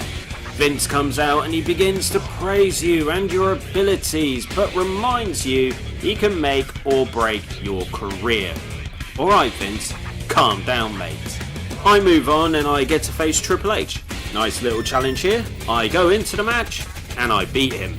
I've got my eyes on a prize, and that is the World Tag Team Championship. So I've popped over to the office of one Eric Bischoff and I inform him I would like to challenge for said championship, which we win, but we don't defend them at Backlash.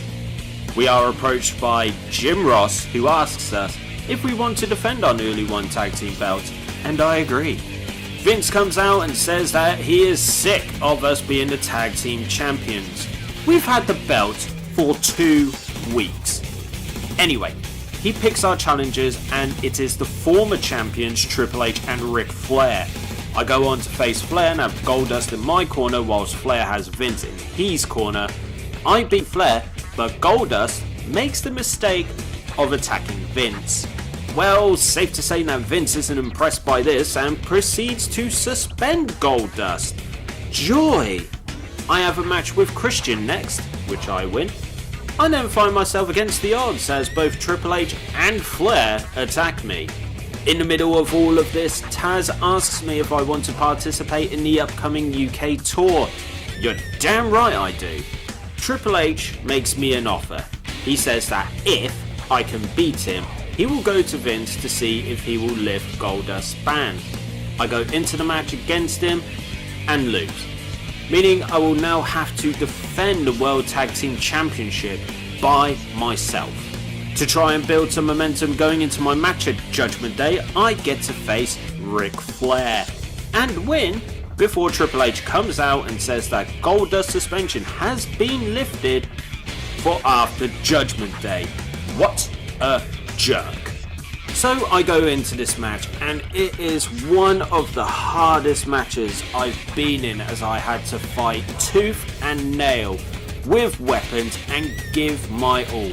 After what felt like a lifetime, I won the match and successfully defended my Tag Team Championship. It was made sweeter when Goldust makes his return to scare off both Flair and Triple H. Before moving on to my next storyline, I am approached by the coach, who asks if I would like a manager. Yes please. And I pick Trish Stratus over Stacy Keibler.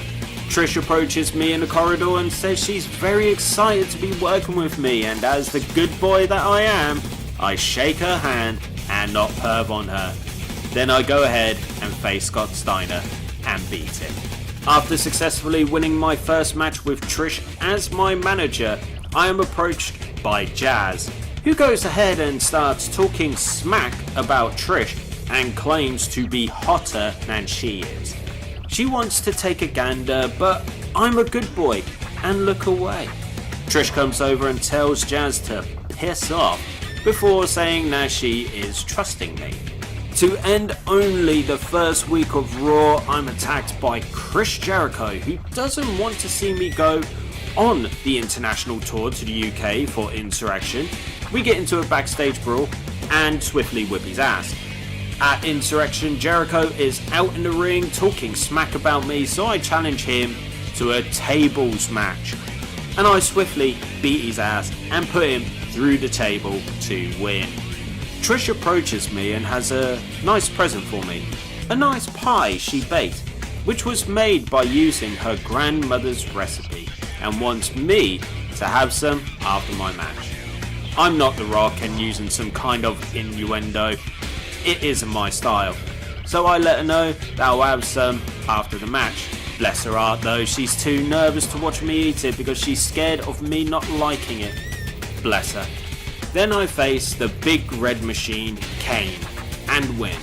Then for whatever reason, it's a beauty contest between Trish and Jazz. King is being the massive perv boy that he is, and I have been given the arduous task of picking a winner. So without a doubt, I'm picking Trish. Trish then challenges Jazz to a match next week, which is gladly accepted. Before their match, I'm approached by Chris Jericho. He starts mentioning how hot Trish is and how he wants to try her pie. Boy better wash his mouth out with soap before I slap the taste out of it. In the match between Jazz and Trish, Trish gets the win. I come out to celebrate with Trish and give her a nice, wholesome hug. I'm with Trish in the back and she blushes. Then we're approached by JR, who sounds like he is telling us off at first because this was supposed to be about business. Then says that he's really happy we found each other. What a swerve, JR. Then I'm thrown into a match with Chris Jericho where once again I win, but after the match he throws out a challenge for another match. I mean, I've just kicked his ass, so why not do it again?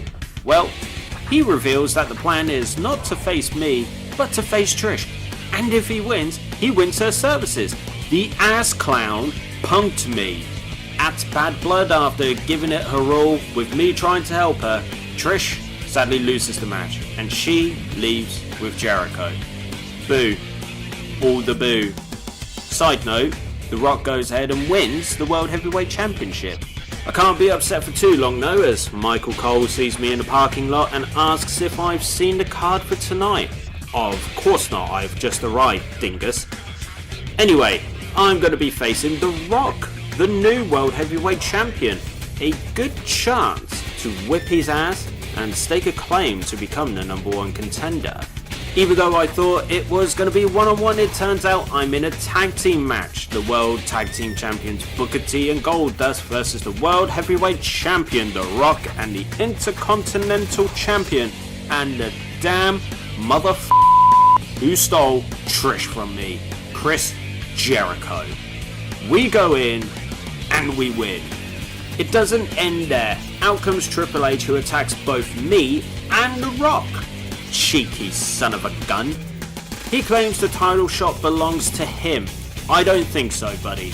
It still doesn't end there, as out comes Eric Bischoff and announces a tag team tournament where enemies will be put together into teams and the winning team will face each other for the right to become the #1 contender. That's a little bit convoluted, but sure, let's roll with it.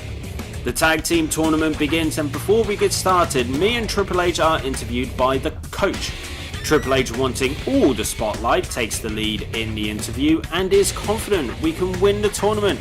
And being a smart mouth prick, he says, as long as I don't drop the ball. So I punch him in the face. In our first match, we face Goldust and Chris Jericho, which we win with Triple H getting the pin on Goldust. Sorry, dude. In the final of the tournament, we face Kevin Nash and Kane, where after 4 finishes, we get the win. We've won the tournament, so now I'm going to get the mental advantage by punching Triple H in the face again. Going into my #1 contenders match, you know I'm going to have to work hard to win. It is Triple H after all.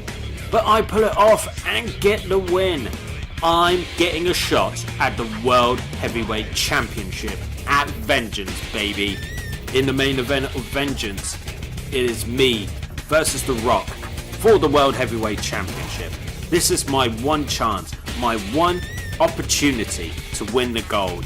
And even with Triple H trying to interfere in my match, I still go on to become the new World Heavyweight Champion. Now, to defend the belt. Going into August, and it appears my first opponent is Stone Cold Steve Austin, who reveals that the rumors are true and that he is indeed the #1 contender for my World Heavyweight Championship, stating that he wants us to have a classic match against a true champion. Nice of him to call me that, even though I've had the belt for 1 day. Me and Austin then tag together against former champion The Rock and Test, which we win. In the back, Austin finds me and wants to take me out for dinner and says to meet him in the parking lot. Whilst walking in said parking lot in my wrestling trunks, I am viciously attacked by someone in a car with a sledgehammer. In week 2, Stone Cold is in the ring, and sadly I am not there to entertain the crowd live because of my attack, but I am there via satellite. He goes on about how it was a horrible act of violence, and he knows who the culprit is, none other than the former World Heavyweight Champion, The Rock. Rock goes on to provocate Stone Cold and tells him that he will make him a victim of the sledgehammer as well. After the match, Rock assaults Austin with the sledgehammer as he promised and leaves Austin in a heap. Oh, and Rock won the match. Austin decides to confront me in the back and says he doesn't think me and Rock having a match is a good idea, as I'm still suffering from the attack 2 weeks earlier. Austin wants me to get back safely, so we go out afterwards. He sure does like wanting to take me out. After beating Rock senseless in our match and pinning him to the mat 1, 2, 3, I go ahead and get some revenge on Rock. Who comes out though? Austin. What does he do? Attack me with a sledgehammer. Then smiled as I'm left now in twice as much pain as I walked in. Austin is once again in the ring and reveals that he was the mastermind behind everything. Why? He doesn't care about a 5-star classic. He just wants the title and will do anything to get it. He goes ahead and challenges me to a Hell in a Cell match, which I gladly accept. Then I go into a tag team match with Goldberg to face both Stone Cold and The Rock, where I go ahead and murder the pair of them as Goldberg to preserve Booker's energy, hit Austin with a spear and pin him. SummerSlam is here and I go into my Hell in a Cell match with Austin with the utmost confidence. There was just one small hitch. After I fall from the top of the cell, he falls from the top of the cell, he then gives me a Stone Cold Stunner and pins me to become the new World Heavyweight Champion.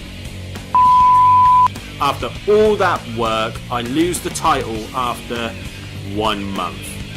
After the brutal match, I'm approached by JR once again and he asks what I would like to do leading up to Survivor Series.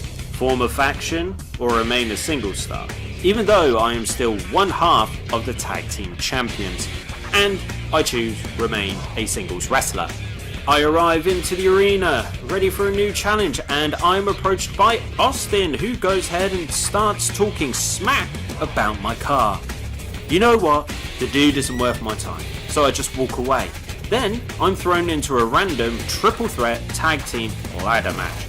I'm partnering with Goldust, of course, against Chris Jericho and Christian, and The Rock and Austin. Bit weird, but okay, and we go and lose the match as Austin grabs the belt.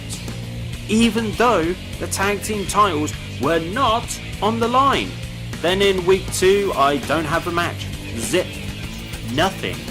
The following week, me and Goldust get the chance to defend our tag team titles for the first time since Judgment Day against Kevin Nash and Shawn Michaels, and guess what? We lose. Yep, in the space of 3 weeks, I've lost the World Heavyweight Championship and the World Tag Team Championship as well. Just super. Then after losing the gold in week 4, again, not on the card. Do me and Goldust at least get a rematch at Unforgiven for the World Tag Team Championship? Nope. They aren't even being defended on the card. September was not a good month, but I can take some solace knowing that Austin lost the title to Goldberg.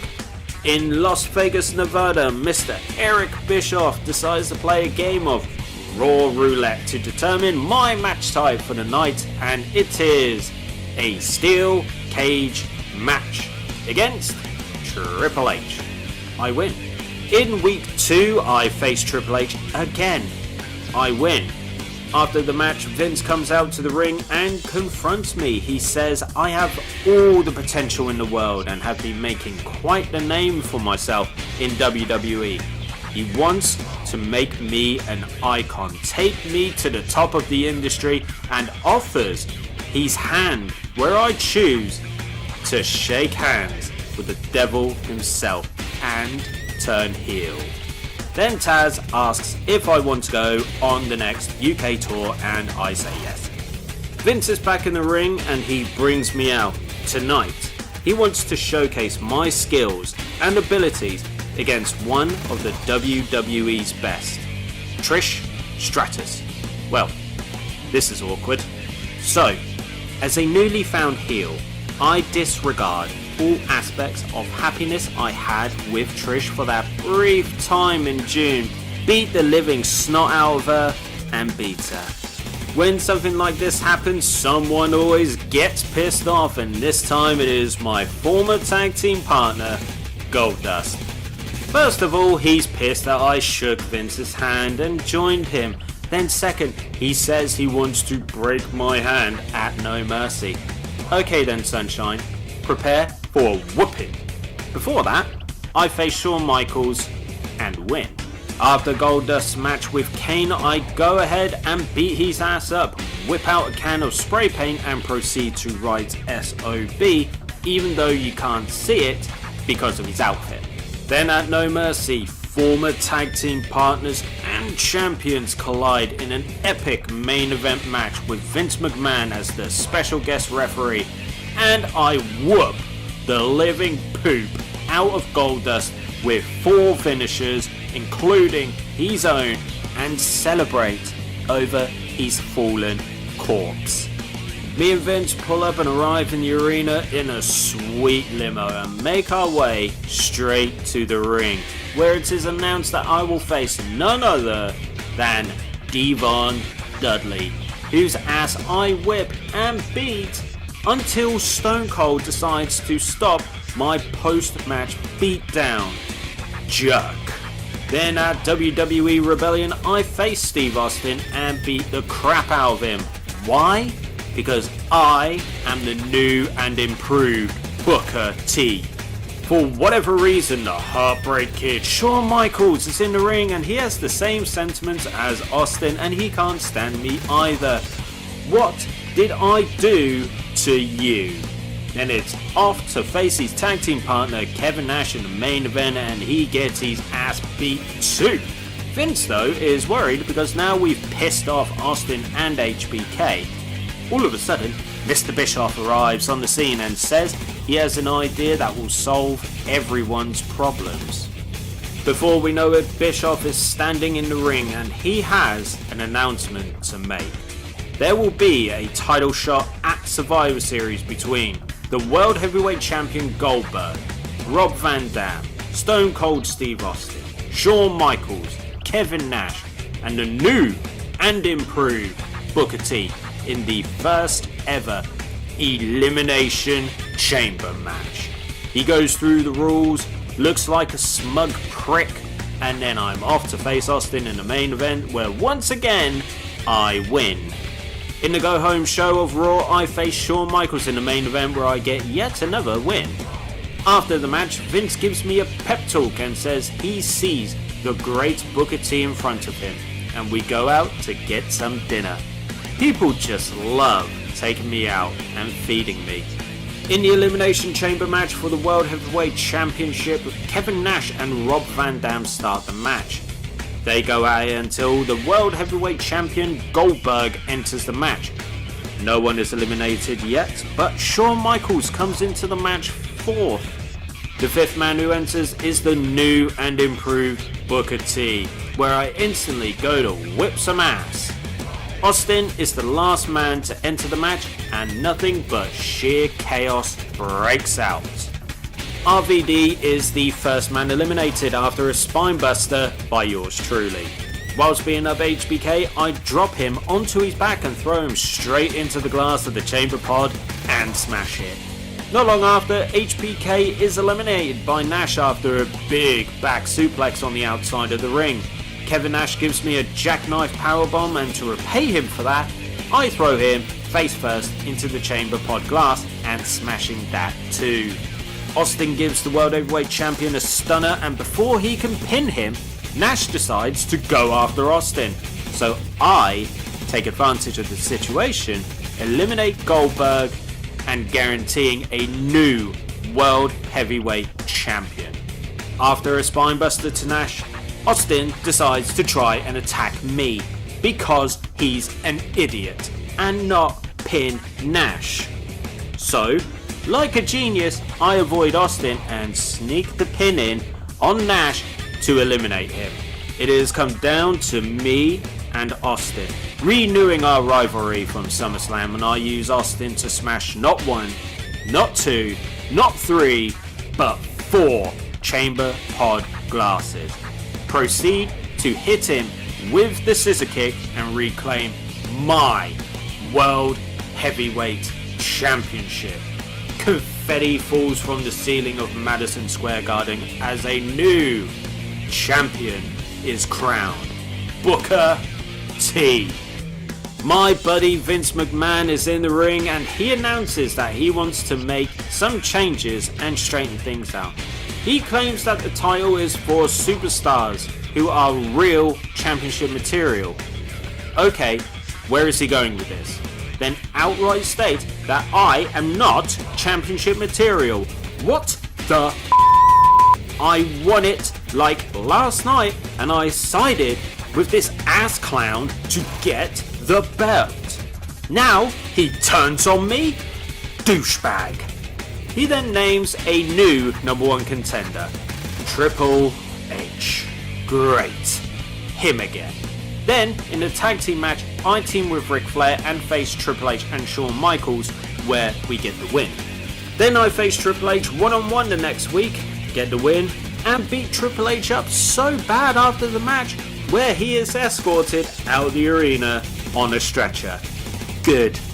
Of course, HBK wants some of the following week to maybe get revenge for what I did to Triple H.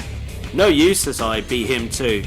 As opposed to just graciously walking away from the match at Armageddon, Triple H arrives on the stage in a wheelchair, and in an Oscar-winning performance, he magically goes from being paralysed from the waist down and stands up, dancing like a dickhead. In week 4, Rob Van Dam steps up to the World Heavyweight Champion and proceeds to get a great big L next to his name as I beat him too. Triple H comes out again after the match and allows me to pick the match at Armageddon. So, I'm going with 3 stages of hell. At the beginning of Armageddon, JR is kind enough to announce the 3 stipulations for the 3 stages of hell match. Fall 1 is a hardcore match. Fall 2 will be a cage match. If a third fall is needed, it will be a ladder match. Game on. Or game over in this case, because I beat Triple H in the first fall after busting him open with a chair shot to the head, followed by a scissor kick. The second fall, I just went in and destroyed Triple H and pinned him, meaning a third fall was not required. January is the unofficial start of the road to WrestleMania, meaning the Royal Rumble is next in our calendars, and to kick things off, I face Bubba Ray Dudley. It's nice to face someone fresh, but he isn't around for too long as I make quick work of him. The People's Champion, The Rock, squares up to me and declares himself the #1 contender. To spice things up a bit, JR announces that there will be a Battle Royal match to determine the #1 contender with a twist. I am in the match as well. So if I win, theoretically, I don't have to wrestle at Royal Rumble and can have the weekend off. The other participants are The Rock, Kevin Nash, Bubba Ray Dudley, Rob Van Dam and Shawn Michaels. Nash is out first after he receives the most electrifying move in all of sports and entertainment, the People's Elbow. HBK is eliminated after a Bubba cutter out of nowhere by Bubba Ray Dudley. The Rock eliminates Mr. Monday Night Rob Van Dam after a rock bottom. A few moments later, I eliminate Bubba Ray Dudley. Then finally, after getting too cocky, Rock hits me with a rock bottom and pins me to win the match and become the #1 contender. Turns out that Triple H though has similar beef as he has to defend the Intercontinental Championship at Royal Rumble 2. Who against? We shall find out soon. In a nice reunion with an old tag team partner in Test, we face The Rock and Rob Van Dam, with Test picking up the victory after a huge big boot to the face of Rob Van Dam and slapping Rock down to the floor to pick up the pinfall. Then I'm off to face Bubba Ray Dudley again. He isn't an issue as I beat him quite quickly and convincingly. Then after Triple H's match, he is attacked by both Kevin Nash and The Rock, with me making the save. Rock then makes a suggestion at the Royal Rumble. Both the World Heavyweight Championship and Intercontinental Championship is defended in a tag team match against The Rock and Kevin Nash. The team that wins all the gold. Before our match, I'm approached by Triple H and actually asks for my help. Then says once we win, we shall go out and celebrate. Another date night could be had. And guess what? Me and Triple H are having a date night as we both successfully defend our championships as Triple H gives Nash a pedigree, knocks Rock off the apron and gets a pinfall. Yeah! On to the Royal Rumble match, and after an exciting match, Goldberg wins and earns a shot at the World Heavyweight Championship at WrestleMania by last eliminating The Undertaker. The road to WrestleMania has officially begun, and in my first match of February, it is against Bubba Ray Dudley again. Goldberg is in the ring before my match though, and gets on the mic and starts prattling on about how we won the Rumble and that the title is calling his name. Bubba Ray Dudley has received a nice little push, but that all comes to an end as I beat him swiftly. Before I can even get out the ring, Vinnie Mac returns to piss on my parade. The geriatric dickhead asks if I'm going to be at WrestleMania and will I be in the main event. He continues by announcing a title match at No Way Out. Cool. Who against? Kevin Nash? Okay, wait, there's another challenger and it's Shawn Michaels. I have to defend my belt against both men. The Council of Elrond demands an explanation for this bull. Slick Ric Flair arrives on the scene backstage and lets me know that we have a tag team match next week against Michaels and Nash and that I can count on him. Good to know. He also says to just remain concentrated on the title match at WrestleMania. In a random bit of booking, I'm up against the Hurricane. Always good to see him, but it isn't for long as I prove he isn't a good superhero and beat him swiftly too. After the match, Test finds me and tells me that Flair is being taken to the hospital. Turns out that he was attacked and now can't be my partner for the match next week. That gerbil looking mofo Michael Cole is interviewing Shawn Michaels where he refutes any involvement with attacking Ric Flair last week.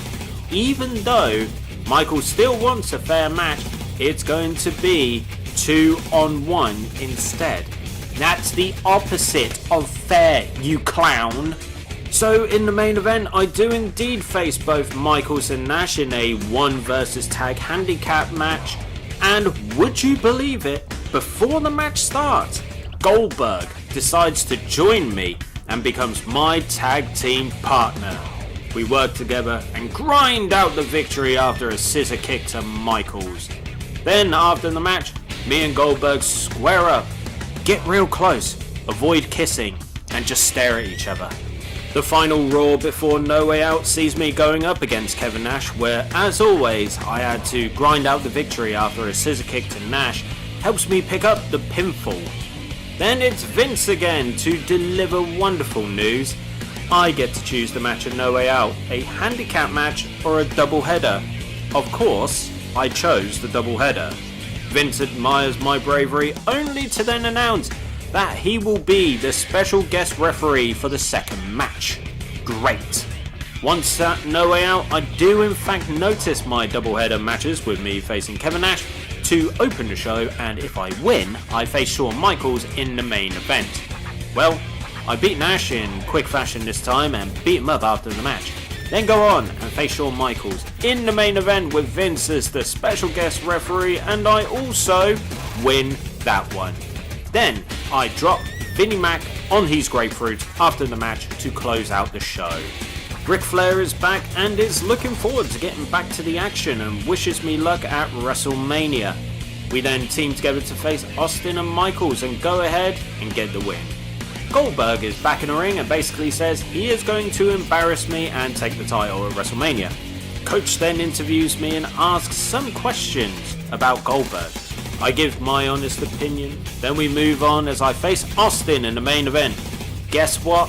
I win. Austin doesn't like this, so attacks me after the match where I'm saved by Triple H. He takes out Austin and in true Triple H fashion attacks me. He calls me a disgrace to the belt, wants a title shot at WrestleMania and will beat both me and Goldberg for it. Me and Goldberg are then in the ring and Goldberg, being the deductive genius that he is, states that he won the Royal Rumble and that he earned a shot at me for the World Heavyweight Championship, concluding that others are now getting involved. The bald-headed goof is correct. Goldberg put his #1 contendership on the line against Triple H with me as the special guest referee. When I went into this match, I wanted to be as fair as humanly possible.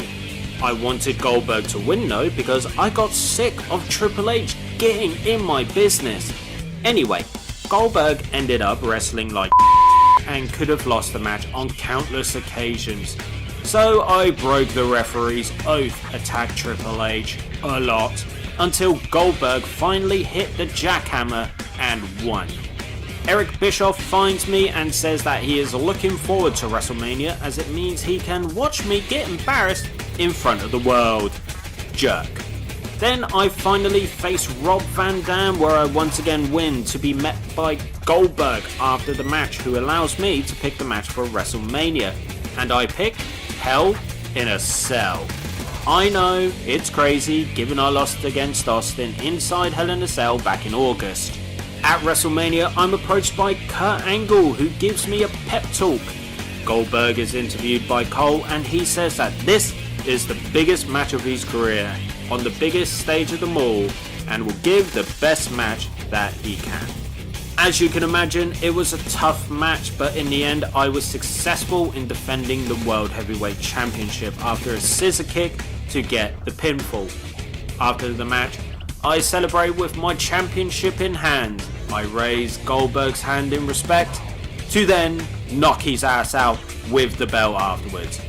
Hey, technically, I'm still a heel. In the final cutscene, I'm walking through the backstage and seeing all the other wrestlers.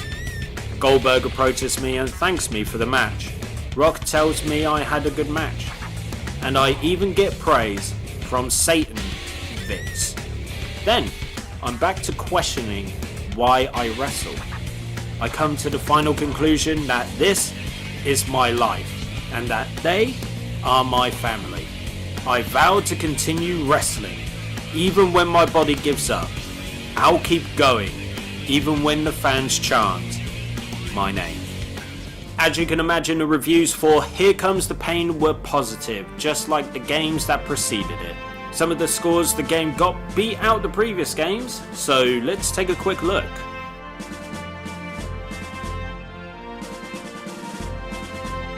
IGN went ahead and praised the gameplay mechanics, graphics, career mode and creator wrestler feature, calling it one of the best games in the wrestling game genre. Eurogamer said that the game has a superb blend of traditional and wrestler-specific fight mechanics. GMR commended the game's submission moves due to its logical location-based damage system and said that the wrestlers are accurately presented. Oh, and guess what? WWE Smackdown Here Comes the Pain was certified platinum from the ELSPA after selling at least 300,000 units in the UK. Shock horror.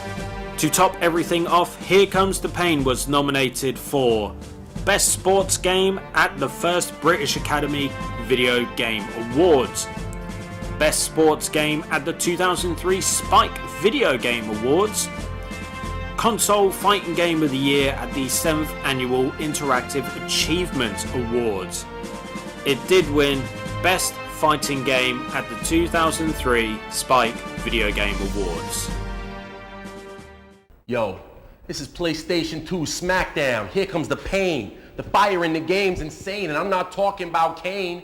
You won't believe all the divas in a bra and panties match. Create your own superstar. It keeps all your stats. This time they added blood. You can tell when you're in danger, and I dare you to conquer the Elimination Chamber. We got too many options. It'll fool any geek. In Legends mode, you can use Snooker or the Iron Sheik. Yo, this is thugonomics, man. This class is dismissed. So go, get out, man, and cop that disc. What? THQ, Ukes, and WWE hit 5 home runs in a row with the SmackDown franchise, not only proving that WWE were the most dominant brand in all of wrestling, but in the video game arena as well. No other wrestling game could touch them. Legends of Wrestling came and went with a whimper.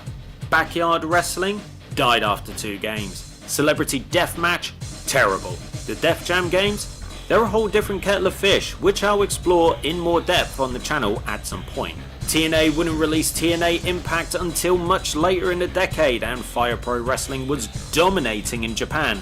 Effectively, WWE ruled the world. The SmackDown franchise from here on out would change and become WWE Smackdown vs. Raw, and a brand new franchise would be born from it. Come on, they were running out of catchphrases to use. I don't think WWE Smackdown Rest in Peace or WWE Smackdown The Time Is Now would have worked. Maybe the time is now actually. Anyway, the series would change and evolve over time, becoming the 2K series that we all know, love and play today. But the SmackDown vs Raw or the 2K series wouldn't exist if it wasn't for the success and legacy left behind by SmackDown 1, 2, Just Bring It, Shut Your Mouth and Here Comes the Pain. It invigorated the wrestling game genre and electrified us all, leaving us with memories that will last forever. Out of all the SmackDown games, Here Comes the Pain is considered the best, and I agree, it is the best in the series. The gameplay mechanics, the character models, the season mode, everything in this game was made so much better than the previous games, and I ploughed hour after hour after hour on this game. It truly was the best and quite honestly my favourite PS2 game ever. After all is said and done, we have reached our 3 count moment and the end of this documentary and retrospective. So, thank you very much for joining me here on World Minus One Entertainment, here on this journey known as the history of the WWE Smackdown video games, a 25th anniversary retrospective. It has been an honour and privilege to present this to you. As always, if you liked the video, give it a like. Share the video as well, because the more shares, the more views, the more that the channel continues to grow, and the more I get to do this for you. Subscribe to World Minus One Entertainment, and don't forget to check out all of the other content that is on the channel, because you never know, there might be something else that you like. If you do subscribe, don't forget to hit that notification bell to stay notified whenever a new video goes live on the channel. Finally, drop me a comment below and let's share some memories. Thank you again for joining me, and I will see you all next time. Take it easy, everyone.